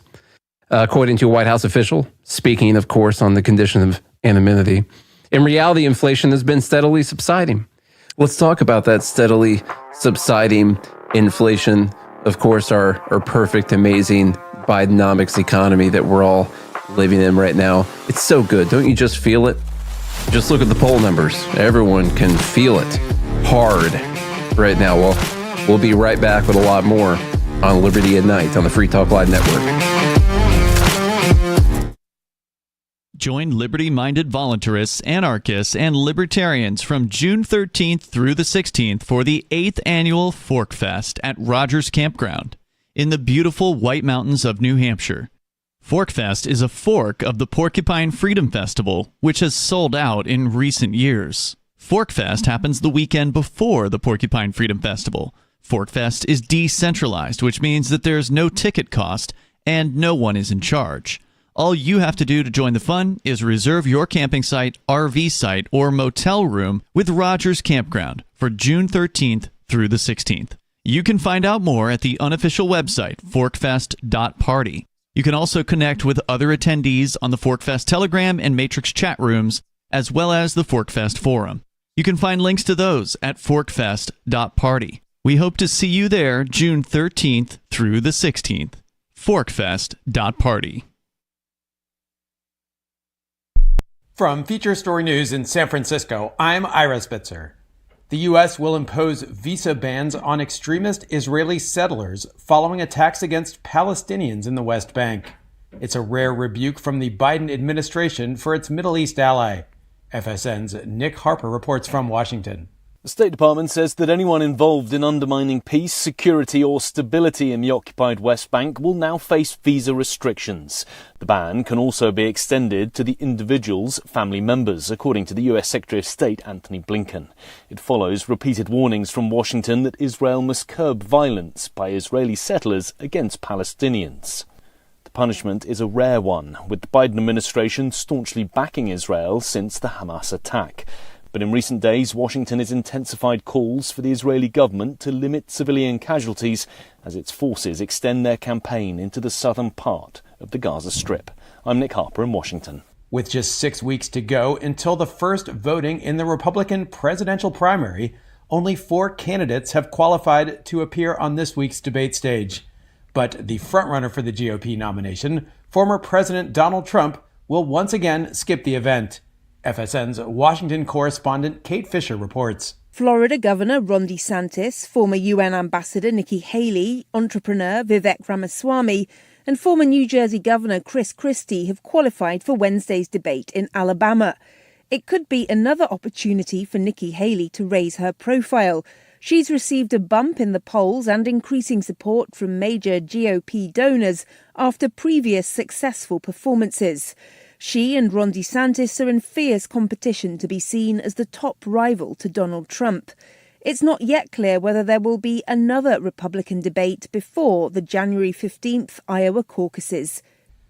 Britain's Home Secretary James Cleverly has signed an international agreement with Rwanda guaranteeing the safety of asylum seekers.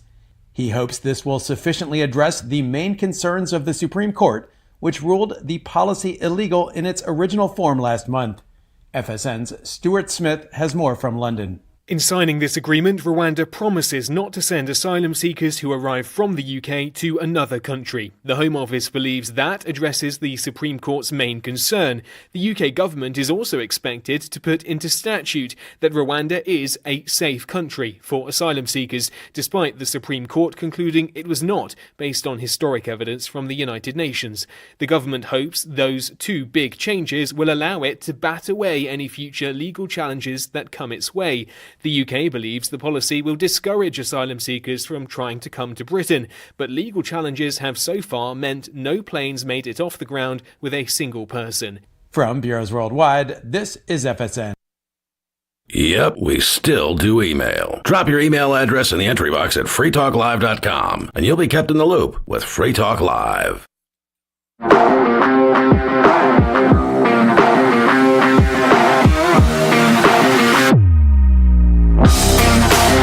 Liberty at Night with Nate and Charlie on the Free Talk Live network, coming at you from Nashville, Tennessee. Of course, you can listen to us every Tuesday night doing Liberty at Night for Free Talk Live, and you can listen to Charlie and I every day of the week on your favorite podcast app under the name Good Morning Liberty. So if you like what you're hearing, you can get a whole lot more of it, like over 1,000 episodes, lot more of it. And you can always join the Fed Haters Club. That's the live group. That's who gets to hang out with us live every day of the week. And then you can vote on things like Dumb Bleep of the Year. You can do submissions for show content. You can talk to us live while we're doing the show. And you can hear us interacting with people all the time. Before we took that break, we were talking about inflation and how the government says that inflation is subsiding. And last week, the government reported price hikes had eased yet again in October. And the average Big Mac nationally, as of this summer, cost $5.58, up from $4.89. Now, I do want to point out they're giving the sandwich pricing there, just the meal pricing. Yeah. Because I was just at McDonald's like 2 hours ago.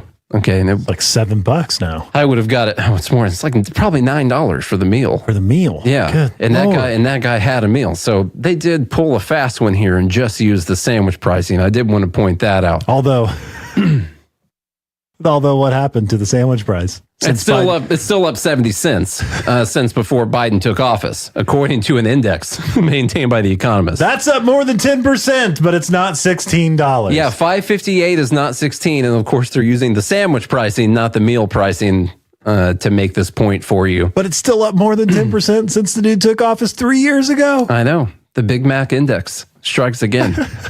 The Big Mac conundrum reflects what Biden aides and senior Democratic officials regard as one of their most vexing challenges ahead of the 2024 presidential election. Lying to people. Yeah. Even as inflation has fallen to a manageable 3%, which is 50% higher than the Fed's target, and although the labor market has remained hot amid strong growth, voters still don't like the economy, and they're blaming the president. Even though inflation is less than even though prices are increasing at a slower rate than they used to be increasing, which was like 4-decade highs of inflation, for some reason, voters still having a problem with this economy. They don't know why. Don't they know that prices are going up slower than they used to be going up? We'll get more on this here in just a second. As the administration tries to figure out how to improve its economic message, not the economy, the economic message. Yeah. Okay.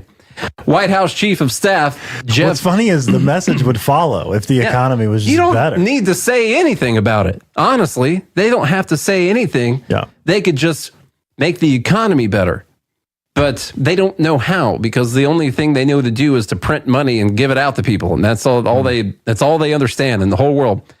Chief of Staff has held internal meetings over the last several weeks with top communications and economic officials, not to fix the economy. They're talking to communications officials with the economic officials so they can better communicate why the economy is not what people think it is. Not the game. They're talking about practice. Yeah, that's it. Yeah. According to the two people familiar with the internal matters, speaking on the condition of anonymity, because you wouldn't want to know who those people are. On the one hand, administration officials say Biden deserves more credit for his economic accomplishments. A booming job market, substantial wage increases for low-income workers, rapid economic growth. They say are a result of his 2021 economic stimulus and other legislative measures. Well, guess what? The inflation is widely a result of that as well. Like those, you print the money so Americans won't give Biden credit for those accomplishments if the president and his allies don't talk about them. And that's one thing we've noticed from the Biden administration is they refuse to talk about the economy and how many jobs they've created or anything, or gas prices coming down or anything like that. And that's the problem. They just haven't been talking about these figures, these facts and figures. They got to get them out there. Yep. When asked about young voters' economic frustrations with the president, Treasury Secretary Janet Yellen said, "I'm aware of that, and I think it's our job to explain to Americans what President Biden has done to improve the economy." That's what their job is. Yeah. It's to explain to Americans, not to fix the economy where they would need they would see the video and they'd be like, that person's crazy. You're like, everything's great right now. But you're like, Mr. President, I can't, it's hard. It's kind of getting hard for me to afford the eggs at the grocery store. And he's like, no. No, the price of the eggs doesn't matter. No, the price of the eggs has gone down from the record highs they were at. No. No, they haven't, Mr. President. They haven't. And he's like, well, no, that doesn't. What matters is how you feel about this economy, and your feelings are wrong. Okay, let me tell you what is right here, which is that all the stuff that I've done should make you feel better about it. And but if they would just actually fix the price of the eggs, the actual problem. Yeah. Then there wouldn't need to be any messaging. You wouldn't have to convince anyone. Yeah. That's the thing. Now, we've talked about this a bunch of times. There's this crazy idea that people think since inflation has gone down, inflation has decreased by 65%, as they say, that there are some crackpot crazy leftists out there that think that means prices have come down.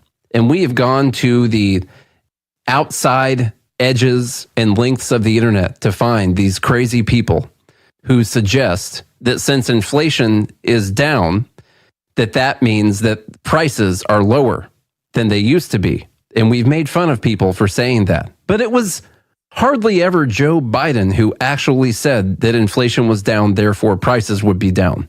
Except for yesterday, a couple days ago, whenever this was, where he literally said that prices should be down because inflation is lower than it used to be. And so we'll play this little clip from him and then show his tweet.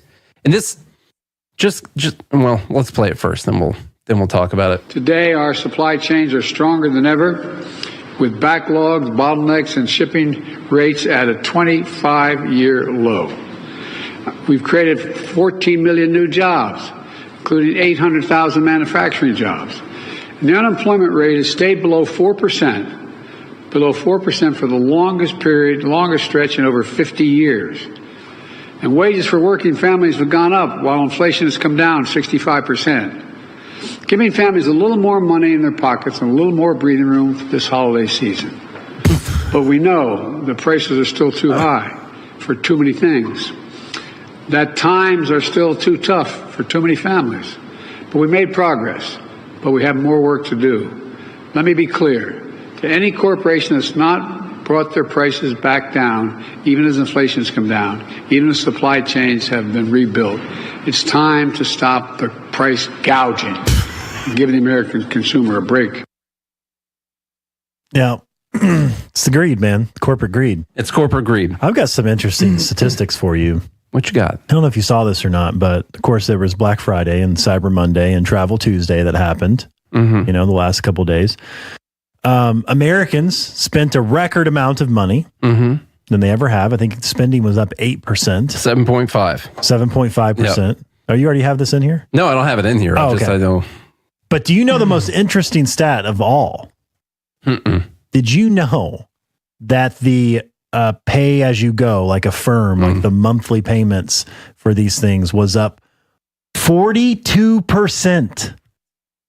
Yeah, 42%. Just say the rate at which people were using pay as you go increased by 42%. Yes, exactly. Yeah. I think it worked out to be like almost 30% of the spending, because it ended up being like, I don't remember, like 12 billion of the, 30 something billion dollars that was spent over the last 5 days. This is where some people are saying the big one is coming, because we keep talking about where's this recession. Everybody spent more money on Christmas presents, but they're doing it on loan. Everyone thought there was going to be a recession this year, and the recession didn't happen. And where is this? Well, the answer Affirm has it. The answer is people have been financing everything that they're buying.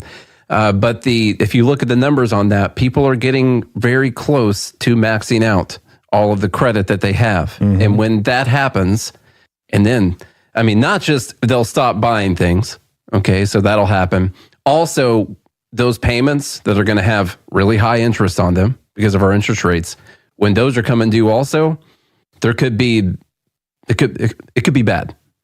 Could be, I'm not saying scariest environment imaginable or anything, but it could be pretty bad when that happens. And so a lot of people are saying that's actually going to be next year when this whole thing takes place, but we'll see. We'll see about that. To reiterate a couple things that Joe Biden said, I can't stress to you how, I know the guy is super old and senile and all that. It's one thing for us to have talked about crazy people on the internet talking about how inflation is down, therefore prices are down. We've made fun of this before. The president of the United States is out there Who has a whole team of people. A lot of people around him. It's the only reason he's even standing up right now. Actually, right now he's probably taking a nap. A whole team of economists. Even. He's out there in front of the American people and saying that inflation is down, therefore prices should be down, which is an economic lie. Could just say fallacy or whatever. It's just a straight up lie. And that is what he is having to resort to right now, because he's betting on people not understanding the fact that even though inflation was at 9.1% and now it's at 3 or 3 point, whatever the number is right now, core inflation is still at 4.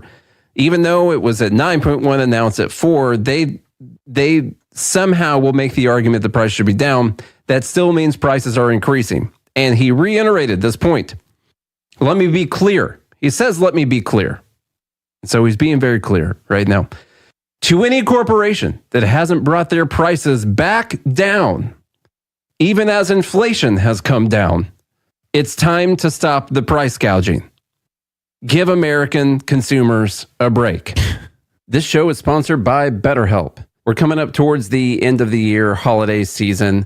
Personally, I do look forward to it, but it can be pretty stressful. There's a lot of scheduling that you have to do with different family. Maybe they live around the globe. Maybe you're missing a loved one this year. Adding something new and positive to your life can counteract some of those feelings that you're having. Therapy can be a bright spot amid all that stress that you're going through. Something to look forward to, make you feel grounded, give you the tools to manage everything that's going on. I've done therapy in the past. It was very helpful and life-changing just to talk through some of these things with people and learn how to deal with things as they come up. Charlie has used BetterHelp for years, so if you're thinking of starting therapy, give BetterHelp a try. It's entirely online, designed to be convenient, flexible, and suited to your schedule. You just fill out a brief questionnaire, get matched with a licensed therapist, and switch therapists anytime for no additional charge. Find your bright spot this season with BetterHelp. Visit BetterHelp.com/GML today to get 10% off your first month. That's BetterHelp, HELP.com/GML. Brought their price as if the prices popped up because inflation was high. And now that inflation went back down to 3, that means you lower your prices back down to where it was back when the inflation used to be 3, I guess, even though that means they were increasing, compounding on top of each other the whole time. And he's just out there saying this to people. Inflation is at 3%, which means it's still up. Still increasing. From previous. On top of the 9 or whatever it was before that. The actual inflation, I think since Biden took office, just talking about it in, I guess, partisan terms right now, I think it's around 17% that there's been. It hasn't gone down. That's deflation. This is technically called disinflation, meaning the inflation rate has come down a bunch from where it was. Deflation would be the inflation rate in the negative. That would be deflation. So he's still doing this. And prices are still up. Yeah. Well, but they're up because greedy corporations. Of price gouging. Yeah. On top of that, in that little clip that we played of his speech, he said that people's wages were going up. All right. Now, what do we know about that? Wages finally started outpacing inflation like 4 months ago. Before that, inflation was going up more than the wages. And in fact, I believe, there's a chart right there. This is the Consumer Price Index versus average hourly earnings. You could talk about how average hourly earnings, maybe that's not the best thing, but also the CPI is a bad number also. It's like twice that much. Okay. So what you see on this chart, if you're watching on YouTube or Rumble or Odyssey or whatever, this thing in the middle right here, that's called a histogram. And what this shows is the difference between these two lines. Like where it's right here above, that means that wages, real average hourly earnings, actually increased because inflation was less than what the growth in average hourly earnings was. And then when it's down here at the bottom, that means that real wages are actually declining because inflation is up above what the wages are, what the wage growth is. And what you see is January 2021, which is when Biden took office, almost all of these months, it has been in the negative, real wages declining. Now, recently, we had a 0.5% versus inflation, we might have had a let's call it 1.3% or something like that a couple times. But that's after you went through all of these months of your real wages declining versus inflation. Years. And then there's years of them. 2.5 years. And then you get 5 months where it's above the zero line right here. And he says, hey, people are doing better. Wages are going up. But the wages have been going up. Just inflation was way more than that. And so people's real wages have been going down until the last 5 months. And even if the real wages went up over the last 5 months, they're still way behind because of the 24 months before that. Mm-hmm. And you're just expected to ignore all of that and listen to what he's saying. I think that the cool thing, though, is the rhetoric doesn't really work. Yeah. For the most part. That's true. That's true. Because people, they live everyday life. It's like you have to go out and things are. I tell you what, I can't get out of the grocery store. It doesn't matter what I go for less than $150. Yeah. Almost every time I go. And it's just typically like me and a kid. Mm-hmm. It's like, what? That's crazy. It's price gouging. Yeah. It's because Kroger has a monopoly. My family was here. I don't know if I mentioned this before, but my family was here for Thanksgiving and I had all these frozen steaks and I had bought them this year. Yeah, this year. Between the months of March and October, I think. And I started getting them out there and I noticed the price per pound, they're all ribeyes. I like ribeye. The price per pound increased from $15.99 to $21.99. Whew. Between March of 2023 and October of 2023. And then that didn't matter where that was Kroger, Publix, and Walmart. I bought meat from all three locations. $15.99 a pound up to $21.99 a pound. And when you saw that, you got mad at the greedy corporations. Yes. And you wondered why all of a sudden they got greedy. Right. Because they didn't used to be greedy before that. Nope. Just right now they're greedy. Yeah. Because they're going against. Yeah. Okay, one more thing here. I guess we got a few minutes for it. This was probably the last thing. It will be mentioned for Dumb Bleep tomorrow, but we won't have all that time that we just spent on it.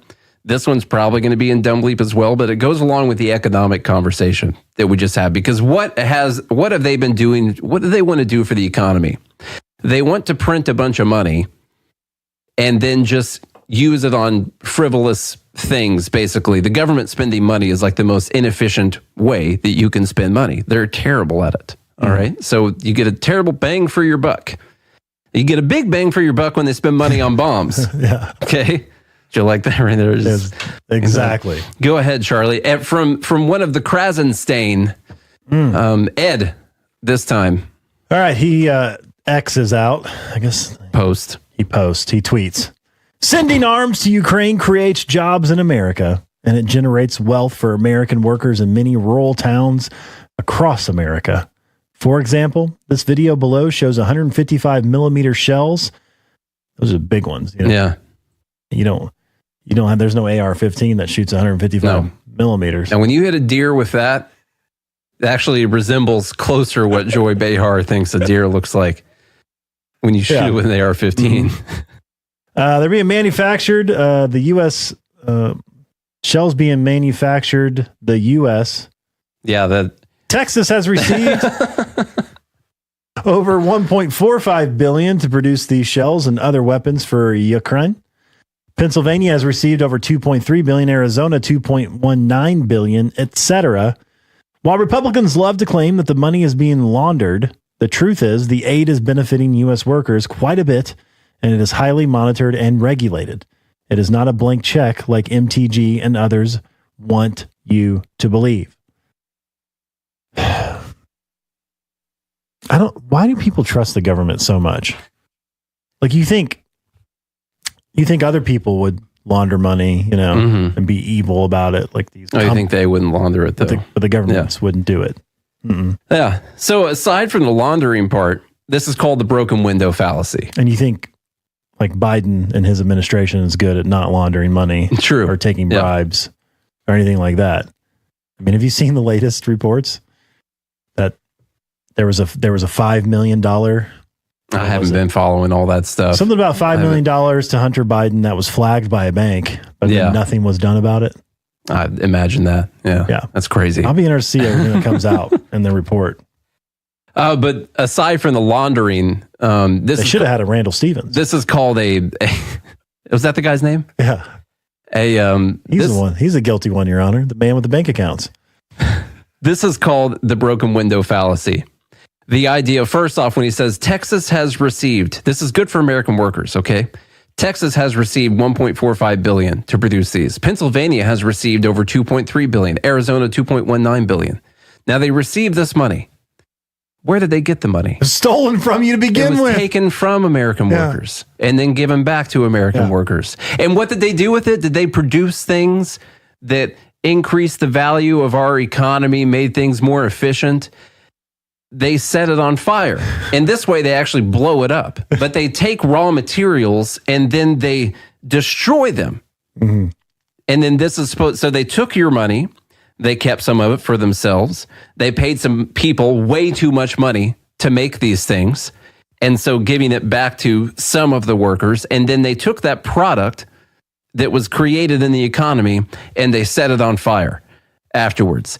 This is like saying that if we had a factory that made tables and chairs, that we should take money from you, give it to the government. The government gives some of it back, it pays you to make tables and chairs, and then we all have a table chair burning party outside, and we help the economy after that. And that produces wealth. And that produces wealth in the economy. Or it's like I take $100 from you, Nate, and I give 10 back to you. And I say, that's wealth. There you go. You just created wealth just then. What are you complaining about? What are you complaining about? That's wealth. This is one of the greatest examples because you're actually talking about things for the military that's literally just going to get destroyed. You could say it was creating value if somehow we were going to win the war for Ukraine, and then that was somehow going to directly benefit to the tune of all these billions of dollars or more the American workers afterwards. What if it protects the labs in Ukraine, though? That's true. I want to protect those labs. What if it helps us negotiate the oil prices in the Middle East? Oil's pretty cheap right now. You know, we're doing just fine. We don't need Ukraine anymore. We got our own wheat. Well, I'm not saying Ukraine. I'm talking about the Middle East. Oh, yeah. You know? So the idea, what did Osama say? What price? What kind of prices? Oh, I can't remember what he called them. Taking their riches and selling it for paltry. Some kind of bad prices. This goes along with what the Biden administration is talking about because this kind of thing is all that they've allegedly done to help the economy. Because this is this is actually some of what they say they've done to help the economy. Look at this money that's gone into the economy. Of course, they either taxed it away from the workers or they printed it and created the inflation that everyone is upset about in the first place. And so you can't get around it. All right. You can't square that circle into a round peg hole. Okay. You just can't do it. Yep. That's what I was taught. Yeah, growing up, we learned that. We learned that in real young. I think I was 6 months old. Mm-hmm. Yep. We learned that in school. What was the quote that we went over? Let's just make sure that we go that because it kind of sums up what's going on here. The party told you to reject the evidence of your eyes and ears. It was their final, most essential command. There you go. Coming right up, we got Dumb Bleep of the Week. That's everyone's favorite show every week. We got 10 items, I think. And the Fed Haters Club, join gml.com, $7 a month. Fed Haters Club is going to be voting for what the dumbest thing said this week was. We have some good news. The indictments against Ross Ulbricht in the District of Maryland were dismissed with prejudice, meaning they can never be refiled. This is especially good because those indictments contain the only charge ever made that Ross engaged in murder for hire. This was a serious allegation that Ross Ulbricht denies. It was never prosecuted or ruled on by a jury, but was trumpeted by the federal government and the media as if it were proven fact. The Maryland court held these indictments for almost 5 years, poisoning Ross's case and leaving him under a cloud of unproven allegations. allegations. As explained in Ross's appeal to the Supreme Court, the fact that the judge used these allegations to give Ross a draconian sentence of double life without parole violated his Sixth Amendment right to a jury trial. Judges are required to issue sentences based on convictions decided by a jury, not unproven allegations never even charged at trial. Although this is a positive development, the dropped indictment will not set Ross free. Now, a presidential pardon is Ross's only hope of freedom. Sign the petition at freeross.org. freeross.org. There are basically two types of advertising: direct response and branding. Radio's great for direct response with its low cost to listener ratio, but audio can't be beat for branding, which is a longer term endeavor. You want to be the first thing that someone thinks of when they think about your product or service. If you have a local business that you want kept top of mind in your community, call the station. If you need national reach, Free Talk Live's got around 200 radio stations, millions of monthly listening sessions, can suit all budgets, and if we don't think we're right for you, we'll tell you. Email me, mark@freetalklive.com. Tired of cancel culture? Sick of mega tech corporations holding an axe over your head? Join the LRN.FM Matrix chat server. It's self-hosted, so no one else can tell us what to do or say. Don't like the existing channels? You can make your own. You can even connect into some of our channels from other Matrix servers. It's federated. For the full LRN.FM Matrix experience, though, you should join our server via the step-by-step instructions at chat.lrn.fm. chat.lrn.fm. The latest episode of Free Talk Live continues with Hour 3 up next after the news here at listen.freetalklive.com. From Feature Story News in San Francisco, I'm Ira Spitzer. The U.S. will impose visa bans on extremist Israeli settlers following attacks against Palestinians in the West Bank. It's a rare rebuke from the Biden administration for its Middle East ally. FSN's Nick Harper reports from Washington. The State Department says that anyone involved in undermining peace, security or stability in the occupied West Bank will now face visa restrictions. The ban can also be extended to the individual's family members, according to the US Secretary of State Antony Blinken. It follows repeated warnings from Washington that Israel must curb violence by Israeli settlers against Palestinians. The punishment is a rare one, with the Biden administration staunchly backing Israel since the Hamas attack. But in recent days, Washington has intensified calls for the Israeli government to limit civilian casualties as its forces extend their campaign into the southern part of the Gaza Strip. I'm Nick Harper in Washington. With just 6 weeks to go until the first voting in the Republican presidential primary, only 4 candidates have qualified to appear on this week's debate stage. But the frontrunner for the GOP nomination, former President Donald Trump, will once again skip the event. FSN's Washington correspondent Kate Fisher reports. Florida Governor Ron DeSantis, former UN Ambassador Nikki Haley, entrepreneur Vivek Ramaswamy, and former New Jersey Governor Chris Christie have qualified for Wednesday's debate in Alabama. It could be another opportunity for Nikki Haley to raise her profile. She's received a bump in the polls and increasing support from major GOP donors after previous successful performances.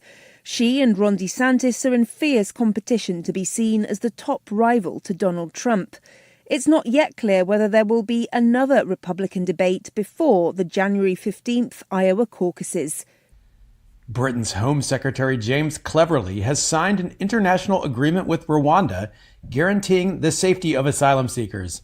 He hopes this will sufficiently address the main concerns of the Supreme Court, which ruled the policy illegal in its original form last month. FSN's Stuart Smith has more from London. In signing this agreement, Rwanda promises not to send asylum seekers who arrive from the UK to another country. The Home Office believes that addresses the Supreme Court's main concern. The UK government is also expected to put into statute that Rwanda is a safe country for asylum seekers, despite the Supreme Court concluding it was not, based on historic evidence from the United Nations. The government hopes those two big changes will allow it to bat away any future legal challenges that come its way. The UK believes the policy will discourage asylum seekers from trying to come to Britain, but legal challenges have so far meant no planes made it off the ground with a single person. From Bureaus Worldwide, this is FSN. With FSN Spotlight, I'm Simon Marks, looking today at the ongoing situation faced by civilians in Gaza. Now the Israeli military assault has started once again in reprisals for the October 7th attacks on Israel by Hamas. The humanitarian pause that allowed hostages to be released and humanitarian aid to flow into Gaza is for now at an end. James Denzelo heads the conflict department of the charity Save the Children. There's no safe place in Gaza. I think authorities have started using the term safer places. It's all relative, but of course, when you've had 10,000 airstrikes and of course a ground invasion and all sorts of inaccurate rocket fire going on, it's incredibly dangerous for civilians. 7 days was never going to be long enough. It did allow us to sort of slow the descent into huge amounts of suffering that are being felt by over 1 million children in Gaza. We should never forget that number. But ultimately, considering the amount of damage and the amount of violence that has been wrought over one of the most densely populated parts of the world over the last 8 weeks, the damage to logistics, the damage to roads, the damage to aid warehouses, it was never enough. But of course, now we're back into full-scale conflict, and things are looking very, very bleak indeed for children in Gaza. Biden administration officials are pressuring Israel to protect civilians amid claims that at least 6,000 children have lost their lives so far in Gaza. With FSN Spotlight, I'm Simon Marks. The main news again. The U.S. will impose visa bans on extremist Israeli settlers following attacks against Palestinians in the West Bank in a rare rebuke from the Biden administration. Republican presidential candidates face off for another debate, once again without frontrunner Donald Trump. And Britain's Home Secretary signs an international agreement with Rwanda guaranteeing the safety of asylum seekers. That is the latest feature story news. Ira Spitzer reporting. A Japanese-American internment facility was still in operation in the mountains of Northern California. The facility should have been closed in 1945 and its 6,000 residents released, but unfortunately the camp was overlooked until this week. I am happy to announce, however, that the remaining 118 detainees have now been fully exonerated of suspicion of spying for General Tojo, and they have been freed. Next item of business. The President will be meeting with the Australian Prime Minister, Kevin Rudd. Yes, Denise? This is a huge oversight. How could this have happened? Well, Denise, it looks like the camp just somehow slipped through the cracks. The end of the Second World War was a hectic time in America, and it's only natural that we let a couple of things slip in our excitement over defeating the Nazis. Who was going to be held responsible for this? Congressional investigation? No, there won't. In fact, the War Relocation Authority was responsible for the decommissioning of the internment facilities, but that organization ceased to exist in 1946, so no. This is the Onion News Network. Got Telegram? You can follow our channel there and discuss show prep with other listeners at telegram.freetalklive.com.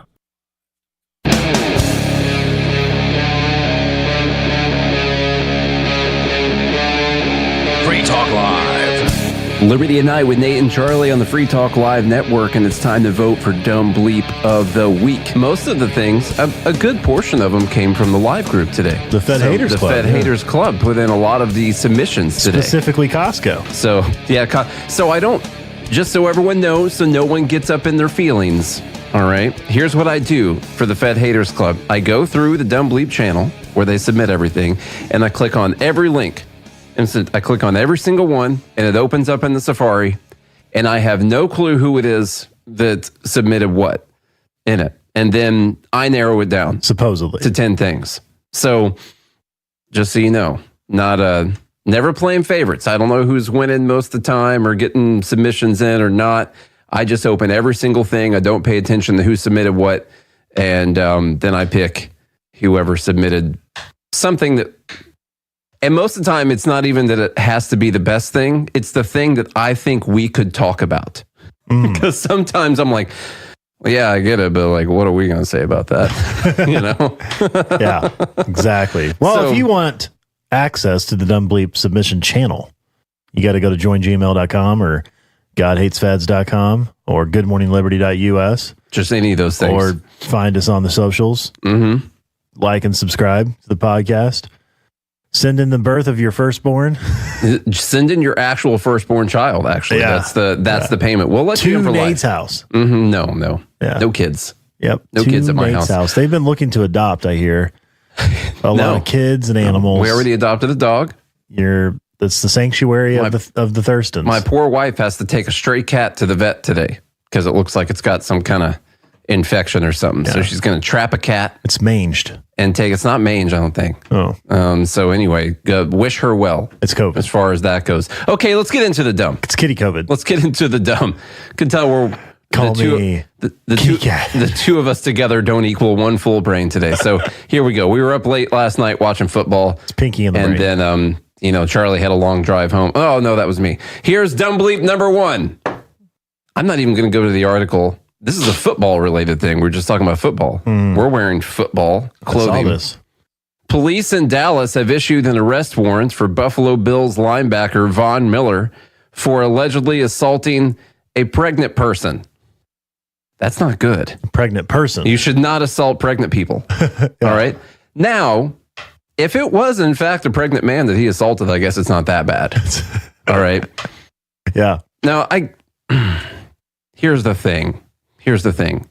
It's why do they do things like this? People can say whatever they want. You can tweet whatever thing you want.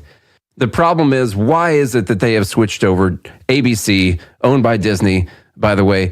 Why is it that they have switched over to saying pregnant person instead of pregnant woman? It's because like 18 people might get offended if they posted this. And they'll be real loud about it. Mm-hmm. And because it defies this logic. There's a logic out there that says men can get pregnant too, Charlie. Because sometimes when a woman says that she's a man and then she gets pregnant, that means men can get pregnant. Yep. And so if you say pregnant woman, now they probably could have looked and seen if it was a man or a woman that was pregnant that he punched if they wanted to. But they were afraid of getting in trouble. I don't know if ABC does it, but everyone else in the media is referring to his girlfriend, his longtime girlfriend. Person friend. Yeah. Of like 8 years or something like that. Is that who it was? Yeah. Yeah. So they couldn't clarify whether or not it was a man or a woman. They just had to put person. Yeah. So it's even dumber than I thought because they know who it is. They know that it's his longtime girlfriend. Yes. And that he punched her and that she even identifies as a girl. Yeah. Or woman. And choked her a little bit. And they still, I didn't even open the thing. I just took a screenshot of that. I had no idea. Pregnant person part. Yeah. That's all I looked at. My first thought was, I hope he's still suspended when the Cowboys play the Bills in a couple weeks. That's the first thing I thought of, honestly. And then I noticed the pregnant person part. I think he will be. And then I had sympathy for the person that he punched. Yeah. Could have been a woman. So anyhow. Well, they're at least pregnant, so you have sympathy for the unborn fetus. And the child. Yeah. Okay. So unless now if the pregnant person gets an abortion, does it matter? Well, that's fine. Yeah. Did he then you punch don't care about it. The pregnant person or did he punch the fetus? Well, I think by default you're kind of punching the person. Yeah. Anyhow. But by the way, we don't know. condone violence on this show. No violence. Yeah, okay. That's not why this is dumb. That's dumb bleep number 2, just the way culture is going. And look how far we've gone. Look at this thing from Deadspin. Deadspin tries to cancel this kid that's at a Chiefs game last weekend. Everyone's seen this story by now. It's totally ridiculous. And it's got to be in dumb bleep of the week. There's a kid, if you haven't seen this, pictured on his right side, face painted black from what it looks like, and wearing a native headdress. And Deadspin says the NFL needs to speak out against the Kansas City Chiefs fan in blackface and native headdress. Yeah, we need to shame this little kid for being an ultimate Chiefs fan. Yeah, now the thing is, this is more, I guess, nefarious. This is more diabolical from the writer than you would imagine, because they had to go through pictures of this kid and only get one where you could only see the blackface part and not the other part, which is the face painted red and black, like using Kansas City Chiefs colors. Yeah. But okay, whatever. Still say wearing a native headdress. Okay, that's misappropriation of native resources or whatever they call it these days down at HR. So that's not good. But then you find out actually this kid's grandfather is a member of the tribe, and this is the tribe's headdress. So just complete failure by this writer. So he's actually like a quarter Yeah, like at a least. legit 25% Native American. His grandfather is Raul Armenta, part of the Chumash tribe and a member of the Santa Ynez band of Chumash Indians. So anyhow, that's like actually their headdress, and the kid just had his face painted red and black because those are the Kansas City Chiefs colors. There was literally nothing bad about this whatsoever. Of course, we wouldn't care even if he was just wearing Trudeau face. That could have been fine. Stole that joke anyway. This is a really good one. Young Chiefs fan apologizes for appropriating Elizabeth Warren and wearing Trudeau face. That's from Grand Old Memes. Nice. Good job on that one. Yeah. Good stuff. I wonder if he'll be able to sue Deadspin, for that article headline. Should be able to. Yeah. I don't know what is in the free domain of reporting on. I didn't read the article, so I don't know if they reported the kid's name or anything. I'm not really sure. That could be, they could definitely, that could be reputation harm. Yeah. And just general, imagine you got all this stuff going on in your life now that you didn't have beforehand, and it just, for completely no reason at all, just because one guy decided to make something up. Literally, clearly just choosing a picture where you could only see the blackface side in the first place. He's making something up, but also it's like, it's taking this kid's life. It's journalism. It's 2023 journalism where they actually don't even investigate their own story before writing it. It's an agenda they're trying to get out.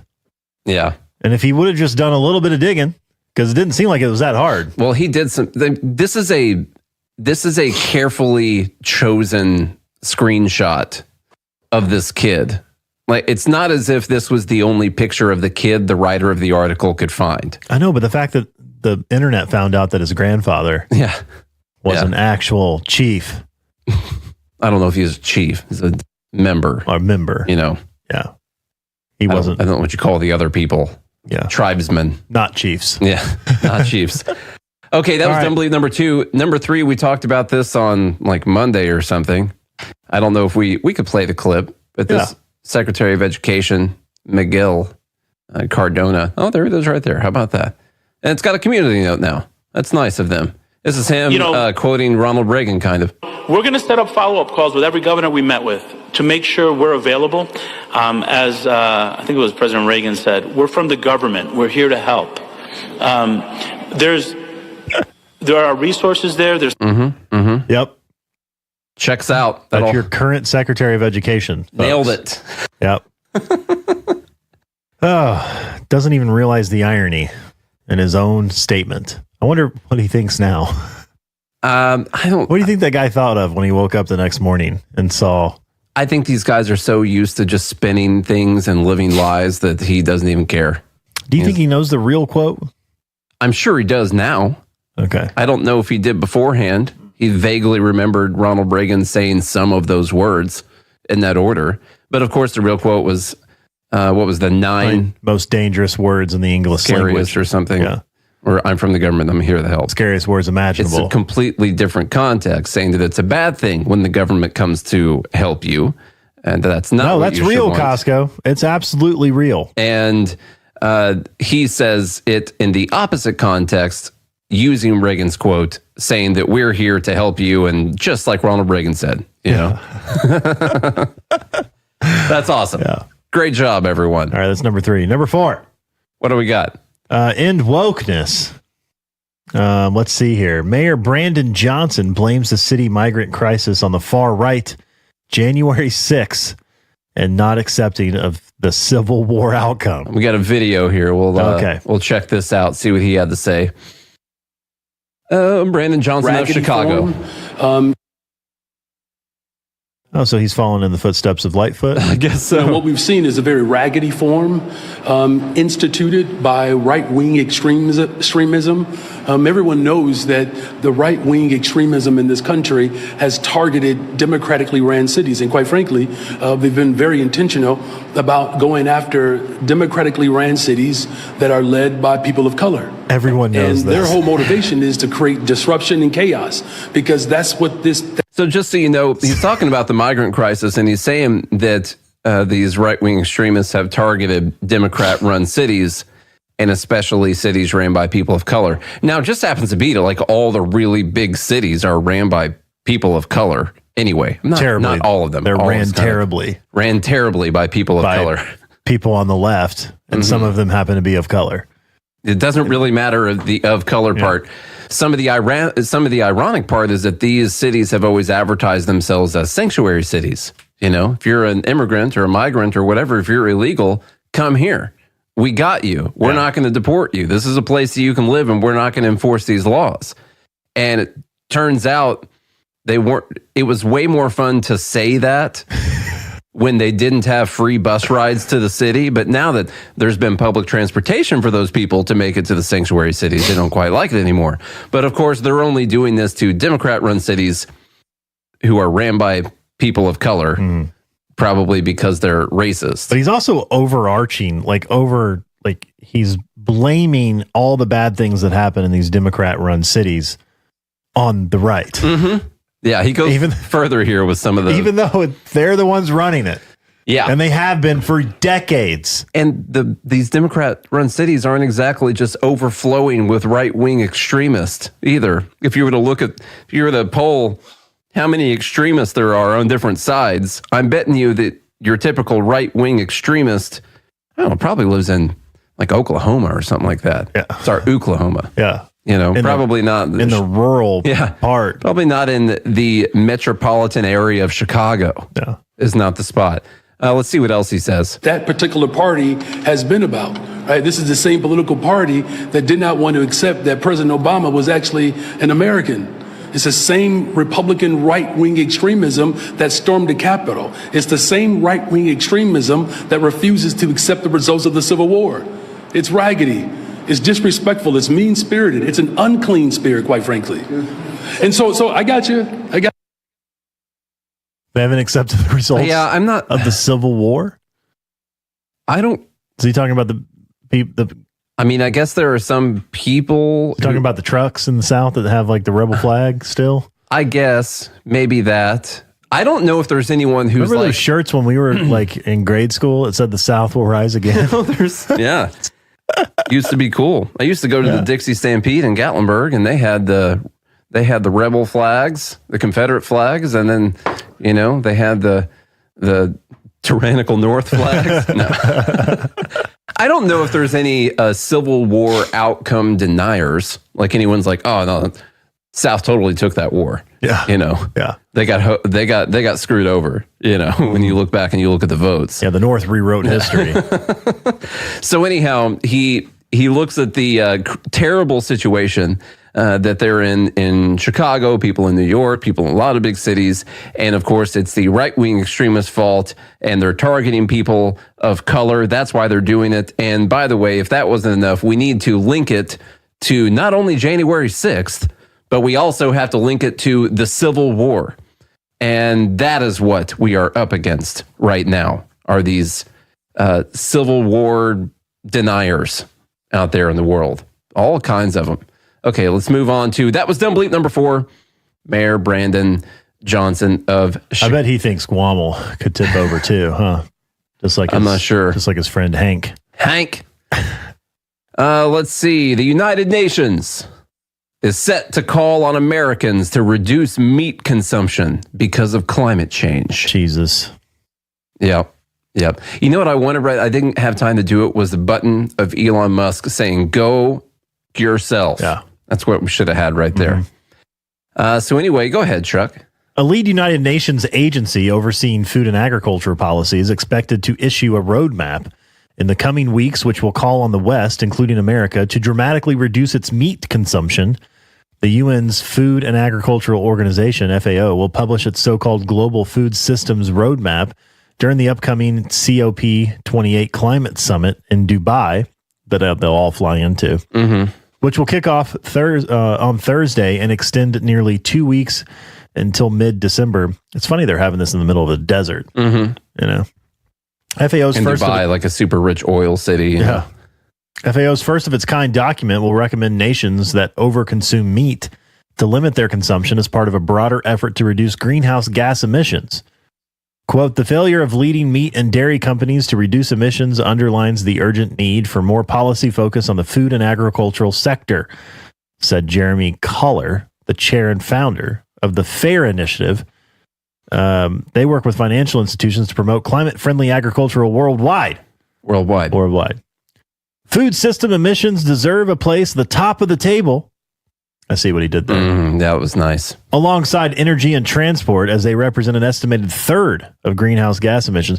Now, is that because you eat meat and then you fart methane? I think it's the livestock that's farting. Their methane. It's pre-food emissions. Yeah. Oh, 40% of methane. Okay, here. Investors hope the first ever publication of a food and agricultural roadmap at COP28 this month will catalyze the transition to 1.5 degrees and a more sustainable food system. Like what?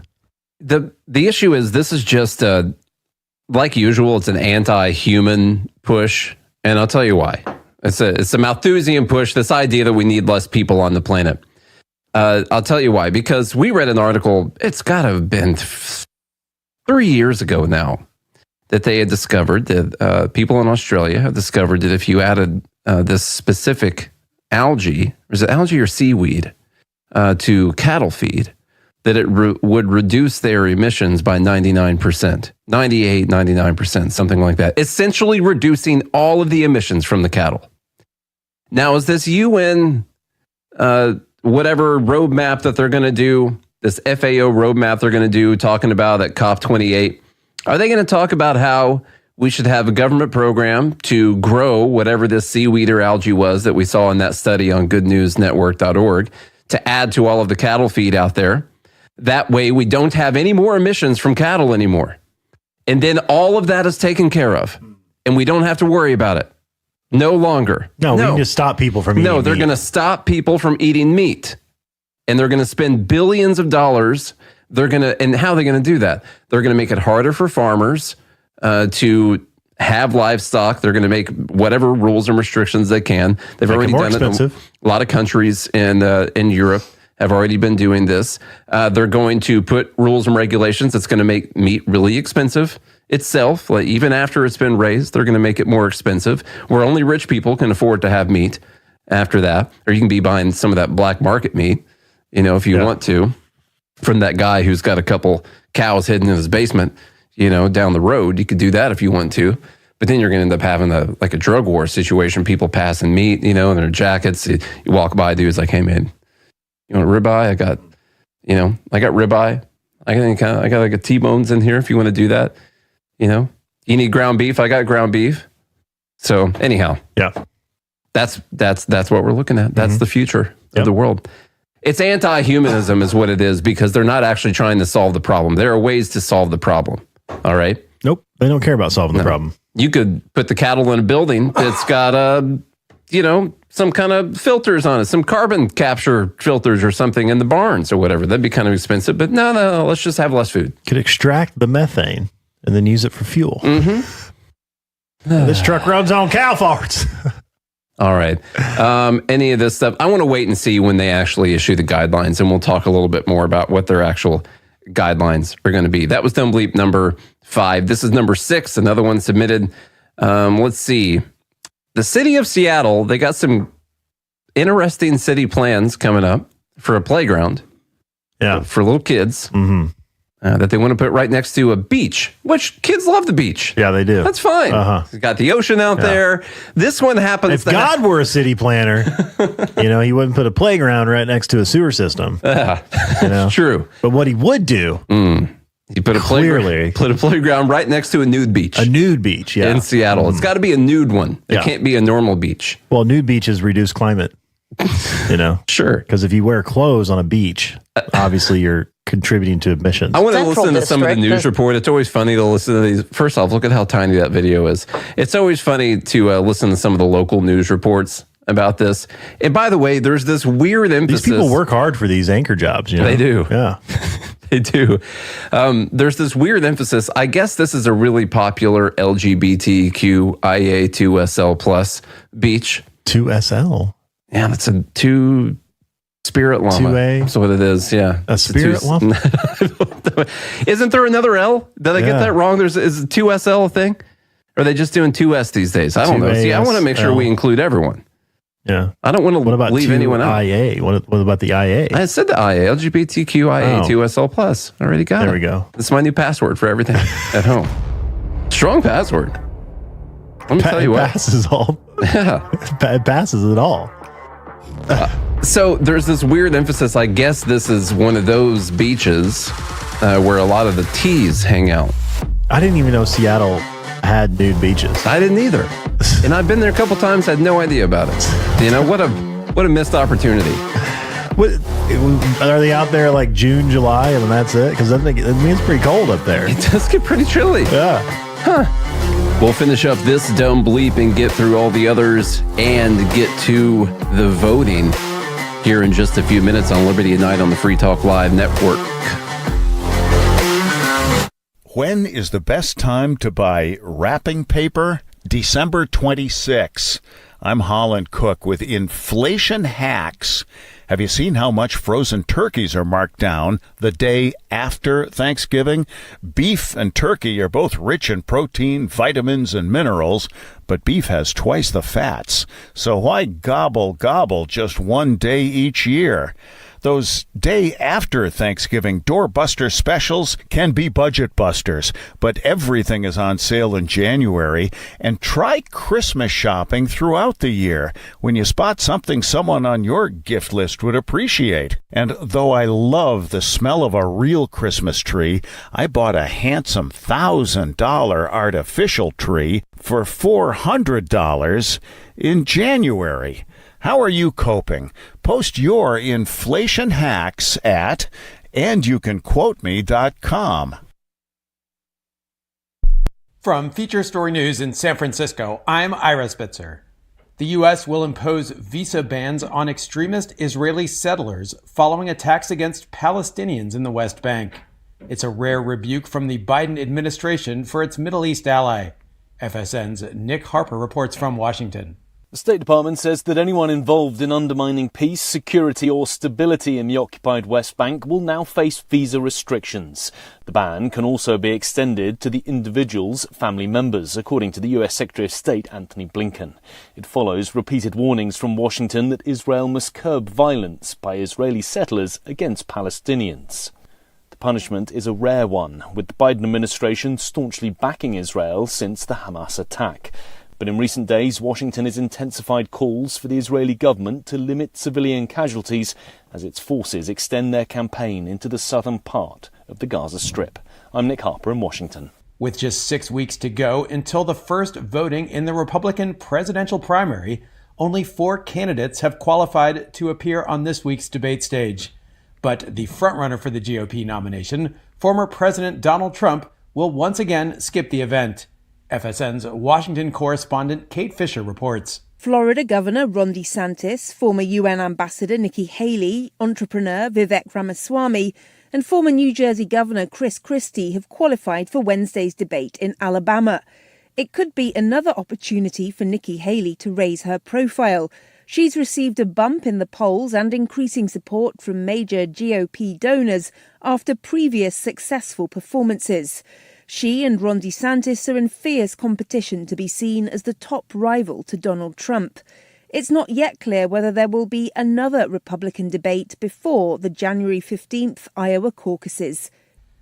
Britain's Home Secretary James Cleverly has signed an international agreement with Rwanda guaranteeing the safety of asylum seekers. He hopes this will sufficiently address the main concerns of the Supreme Court, which ruled the policy illegal in its original form last month. FSN's Stuart Smith has more from London. In signing this agreement, Rwanda promises not to send asylum seekers who arrive from the UK to another country. The Home Office believes that addresses the Supreme Court's main concern. The UK government is also expected to put into statute that Rwanda is a safe country for asylum seekers, despite the Supreme Court concluding it was not, based on historic evidence from the United Nations. The government hopes those two big changes will allow it to bat away any future legal challenges that come its way. The UK believes the policy will discourage asylum seekers from trying to come to Britain, but legal challenges have so far meant no planes made it off the ground with a single person. From Bureaus Worldwide, this is FSN. Our Matrix server is about as free as internet chat can be. Join the existing rooms or create your own at chat.freetalklive.com.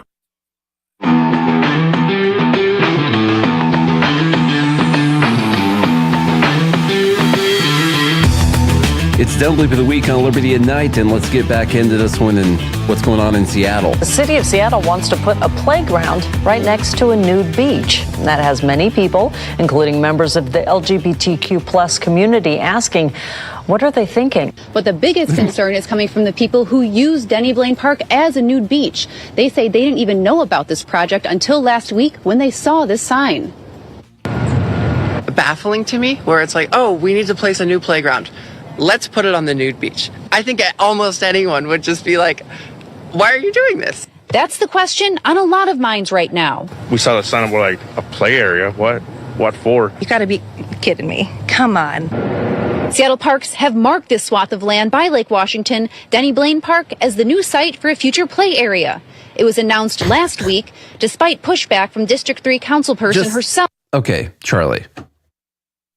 Speculate wildly. Move towards gentrification. Remember, they've got a bunch of different locations, by the way. This is one that they picked. Why would you decide to put a playground next to a nude beach? Grooming. I thought you were going to take a minute to get there, but that's kind of weird, right? Yeah. It's obvious. These people don't even care anymore. It's just straight up, let's groom them. Oh, man. Yeah. Hey, you said it, not me. Okay. It's gross. It's so gross. Do you think it's just straight up? You think all the people on the Seattle City Council are like, you know how we can help further this plan along? I'm not saying this. I'm saying what I think you're saying. So don't say I'm saying it. Okay. Here's how we further this plan along. The kids aren't getting gay enough fast enough. Okay. And some teachers are starting to get burnt out on reading all this porn to the kids. You know, some parents are starting to get mad. Mm-hmm. And so why don't we just put this new playground over here? And why don't your kids up on the monkey bars climbing around? What does he see over there next to the water? But a girl with her out. You know? And then he learns about life. Yeah. So. Exactly. You think that's what they're going with? Yeah. Okay. Or guys. I can't say the whole quote. Okay. Anyhow. What else could it be? What else could it be? Maybe they don't like, okay, to give them the benefit of the doubt, which they don't deserve. Then why are you doing it? Because there are other potential options. Maybe they are trying to push the nude beach out. Maybe they don't want it there anymore. And so they're going to put this here, and maybe they're trying to entrap some of the people at the beach or something. Is there not like a law about doing that, you know, in front of kids? I don't know. So maybe they want the beach to be gone. They don't want people to go there anymore. Maybe it's a test. Let's see who still goes there and hangs drain in front of the kids, you know? Hangs drain. Let's see what happens. Yeah. I'm just trying to give them maybe some of the benefit of the doubt. So the group is pretty solid on the idea that it's the grooming situation. We shall see how this plays out. Let us know if you're in the area. I want you to go out there and watch for naked people. I'm pretty sure most people on that beach can't be within 500 yards of those kids already. Yeah. I don't know, when you have a multi-billion-dollar child sex trafficking industry. Yeah. You know, just people are grooming and stealing kids, grooming them, drugging them. And why is it got to be an LGBTQ beach? Why couldn't it have been, you know, what do you call straight people? People. Cis. Is that a thing? Oh, yeah. Straight. That's right. Cis. Why has it got to be next to LGBTQIA2SL plus beach? You know? I don't know. I got to pick that one. Maybe I don't know. Maybe they're trying to discriminate against these people and shut down their beach. Maybe the new beach has plans of reading children's stories. I think they could do drag story hour right there from the beach. From the beach. Okay. Well, it's efficient. It's efficient. Okay, let's go on to Dumbly. That was number 6. This is number 7. Philadelphia, the city of brotherly love, of course, is poised to pass a ski mask ban, drawing support from police and criticism from the ACLU. Now, I'm actually kind of conflicted on this one a little bit. It's a weird story. Like, I know why they're trying to do it. I mean, you put on a ski mask and you could basically do whatever you want. You can fight COVID. Right? You can fight COVID with your ski mask if you want to. You could rob places. You could loot during riots and stuff like that. But oh wait, you're actually there's a carve out for you to still be able to wear the ski mask if it's during a protest. That's okay. Is there really? Yeah. Yeah, there actually is. Now, where I'm conflicted on this is I don't agree with a ski mask ban. And I don't agree with the idea that you shouldn't be able to conceal your identity from the government. And so I definitely think that you should be able to wear a ski mask during a protest. I just think that if you start destroying people's property, you need to get arrested for it. Yeah. And you need to get prosecuted for it. And you need to either pay compensation or spend time doing whatever for it, not just get let go. And businesses should be free to turn away people who wear ski masks into their establishment. Oh, sorry. The group is pointing out you can also wear them when you're skiing. Yeah, that's right. So it's 2 carve-outs. Or when it's just really cold. No, that's not it. You got to be protesting, or if you're carrying skis, I bet that's probably okay. So everyone just carry skis with you as you're walking around. Now, what you could do if you're worried about in this, your ski holster, just put a COVID mask on and some sunglasses, and you're fine. You know, we just went through years of not being able to see people's faces. I don't know why they're singling out ski masks. The CDC recommended bandanas. Yeah, just do whatever. Just the old school bandana. There you go. There's a good idea right there. You don't have to get a ski mask. Go ahead, Charlie. Philadelphia City Council is poised to ban the wearing of ski masks in certain public spaces this week, a move that police say could help them solve more crimes and stop more pedestrians they suspect of being involved in criminal activity. The measure is co-sponsored by 10 members, more than the majority needed to pass the bill. Authored by council member Anthony Phillips, who represents parts of Northwest and Northeast Philadelphia, the bill allows the city to fine people $250 for wearing ski masks in parks, schools, and on public transit. There are carve-outs for religious expression and the First Amendment activities like protesting. Do you need is there a big ski mask religious expression that I've been missing out on? Or is it not just a First Amendment activity to wear a mask? It should be, yeah. That's what the ACLU is saying. I think they're right on this. Listen, I understand why they're doing it, and I want Antifa people to get in trouble as bad as the next guy, you know? But not at the cost of freedom. But also, I don't think the government can tell you can't wear a mask. And so there's dumb in a lot of ways here. Yeah. Like, one of the biggest reasons they would need this is during protests, which turn into riots.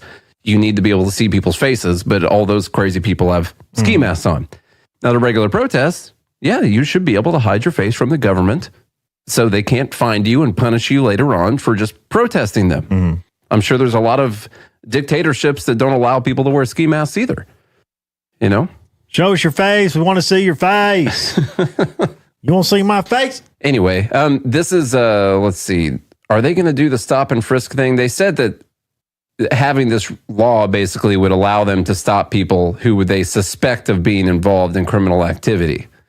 You know, so you got a mask on, you might be involved in some kind of criminal activity, even if you're not committing a crime right then. So that's a new person to stop and look for. Yep. That's fine. Okay, so that's in Philadelphia. We got a couple more here. So I don't know if you got anything else to say on the masks. Like I said, I was kind of conflicted on it because I understand why. I don't think they should do it, but they are doing it. But they're also carving out these specific things. Some people have rights and other people don't, who just want to wear ski masks. It's kind of weird. Ro Khanna says the national debt, this is number 8, the national debt was caused by 4 things. And 4 things only. This is the 4 things by Ro Khanna that caused the national debt. Number 1, Reagan's tax cuts.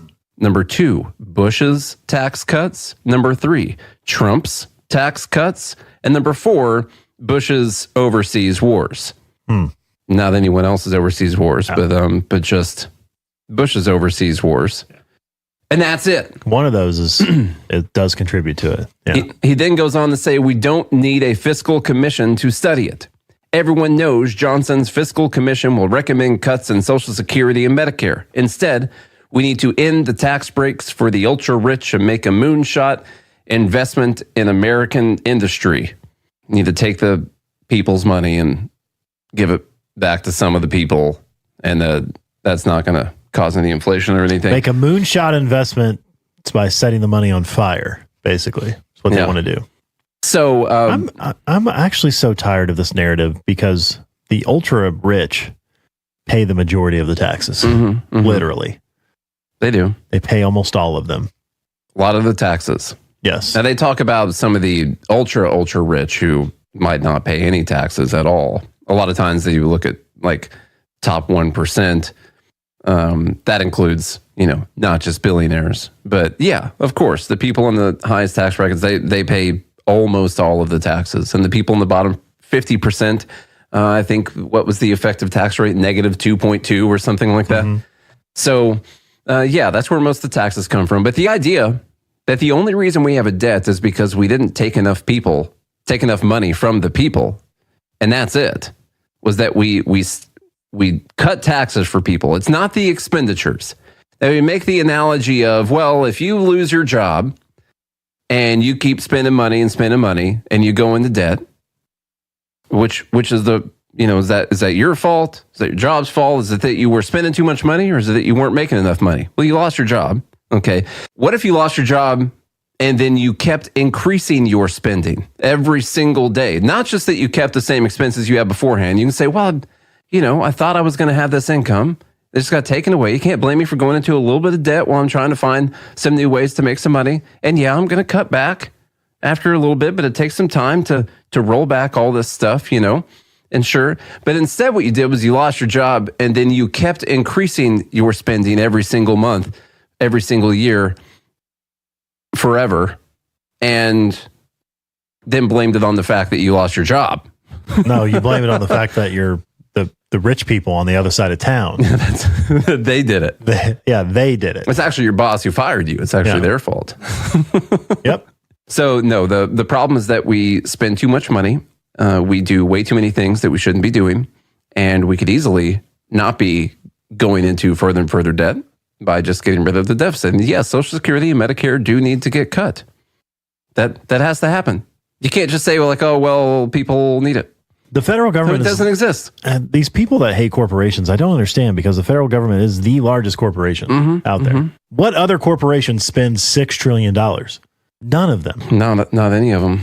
What other corporations take in $4 trillion? None of them.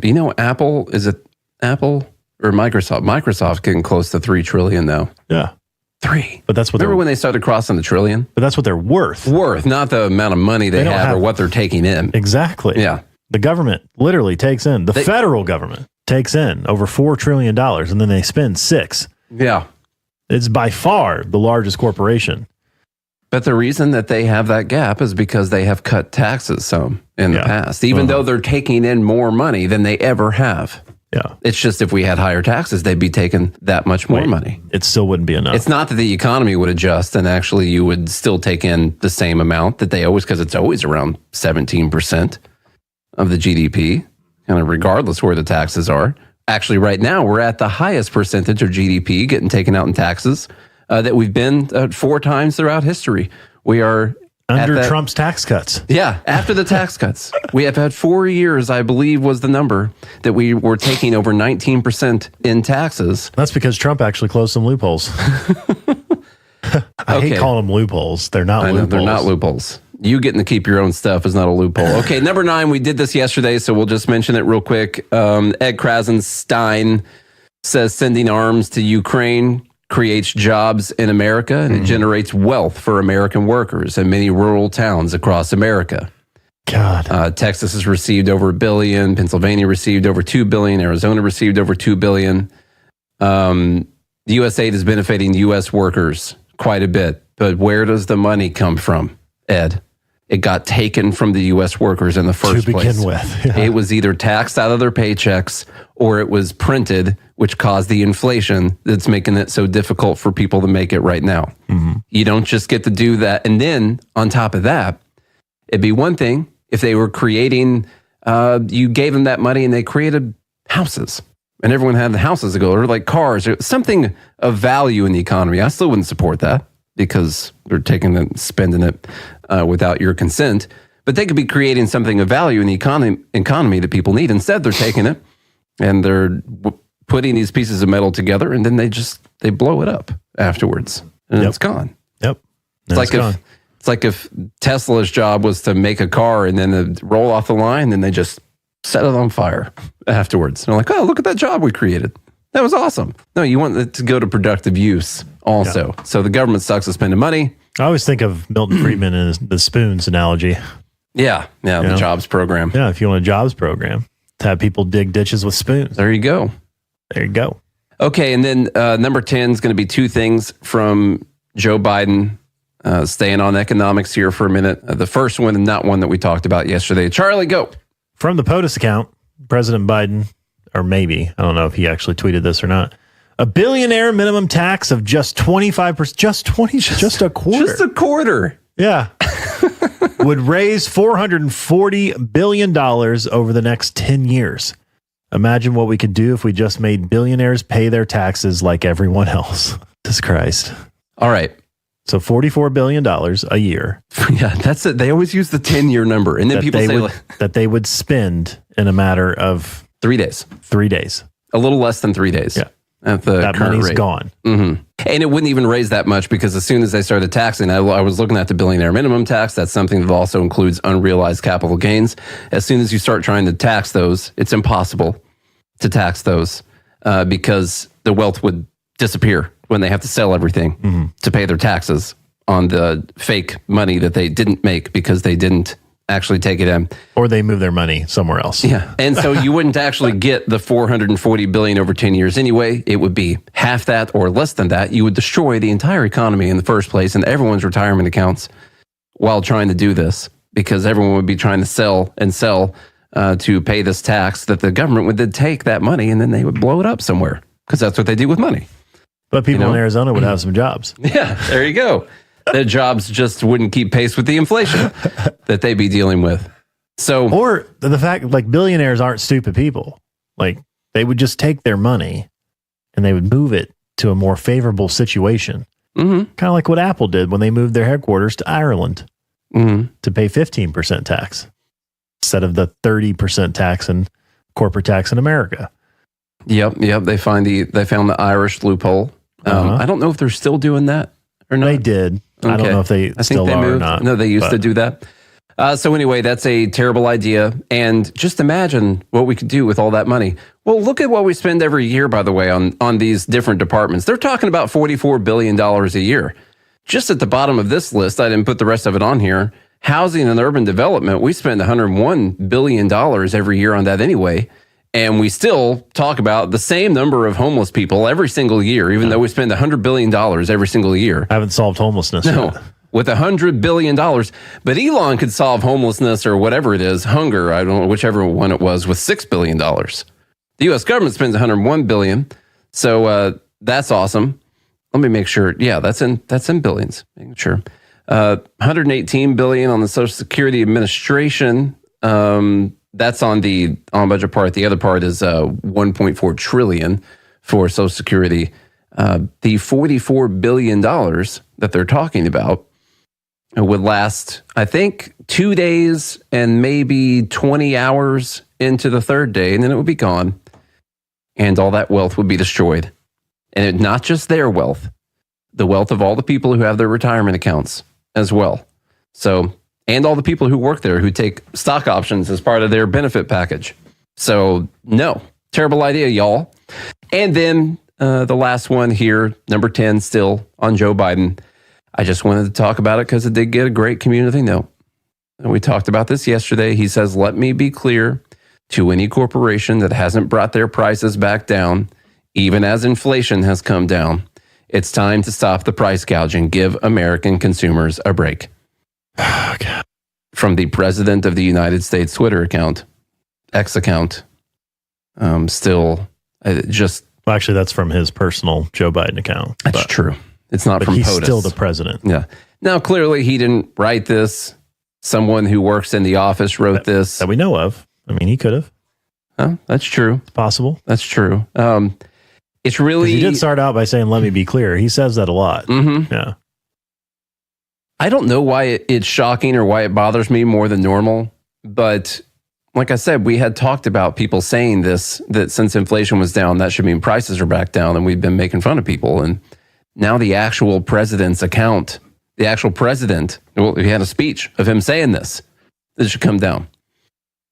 That's where we are. Which, I mean, this is misinformation, I would say. It's actual misinformation. It leads to a lot of people thinking that inflation has gone down. Mm-hmm. It hasn't. It's still up. And what happens? Well, inflation has gone down. The prices haven't come down. The rate of inflation has gone down. Yeah. But the prices have not. No, because they're still going up. It's just they're going up by 3.2% instead of 9%. The community note says, as long as the inflation rate is positive, prices are increasing. The fact that inflation has come down to 3.2% in October means that prices are still going up, albeit at a slower rate than before. The Federal Reserve aims at a target inflation rate of 2%. Thank you, community notes. Yeah. All right. Get your votes in. It's time to get the votes in on the Dumb Bleep of the Week channel. Let's run back through them right fast. What do we have here? Number 1 was pregnant person. Remember that? Yeah. Jim out there. And we come a long way in the last 45 minutes. Number 1 was pregnant person. Number 2 was that Deadspin Native American blackface article. Number 3 was the Reagan misquote from Miguel Cardona. Number 4 was the Chicago mayor talking about the migrant crisis. Same, and pulling January 6th and the Civil War into it. Far-right extremists that are trying to take these Democrat cities down. Number 5, the UN meat roadmap that they're about to put out here in the next couple weeks. So we'll see exactly what that's going to be. Number 6, the Seattle City planners putting a playground next to a nude beach. Number 7, the Philly ski mask ban. Number 8, Ro Khanna, and the only reason that we have a debt growing is because we cut taxes. Number 9 was Ed Krasenstein, bombs for jobs. Number 10 was Joe Biden on economics.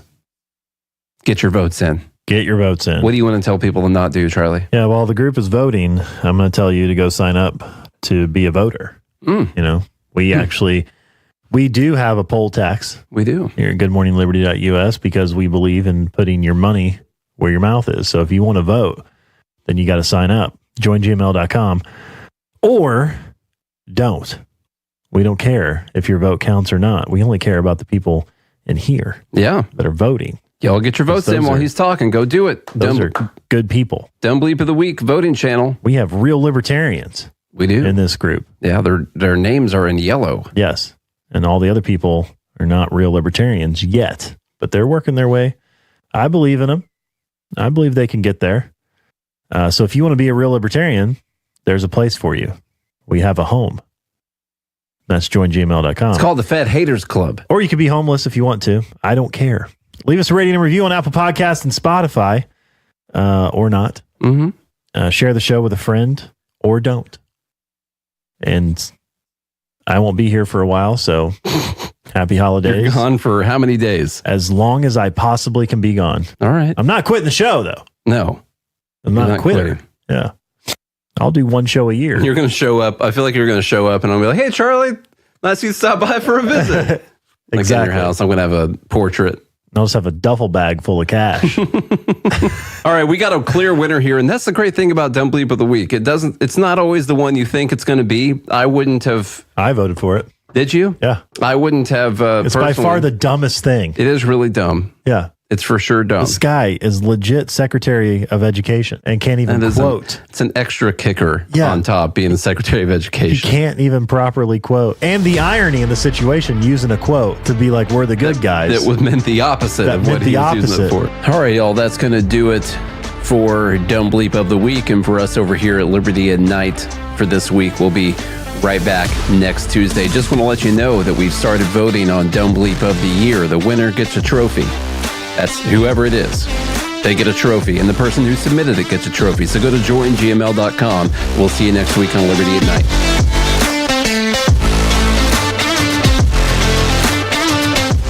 Some of you have wanted to support Free Talk Live's mission on a monthly basis, but don't want to support Patreon. Now we have an alternative that also helps our premier streaming platform, Odyssey. Visit video.freetalklive.com and click Join at the top of the channel. You can subscribe for $5 per month, and unlike other subscription services, Odyssey adds their processing fee on top, so it'll cost a little over $5 per month, but Free Talk Live will receive the entire amount you pledged. Higher donation tiers are available if you're feeling so inspired. You'll get a special membership badge that's visible in the Odyssey chat room, and if we get enough supporters, we may enable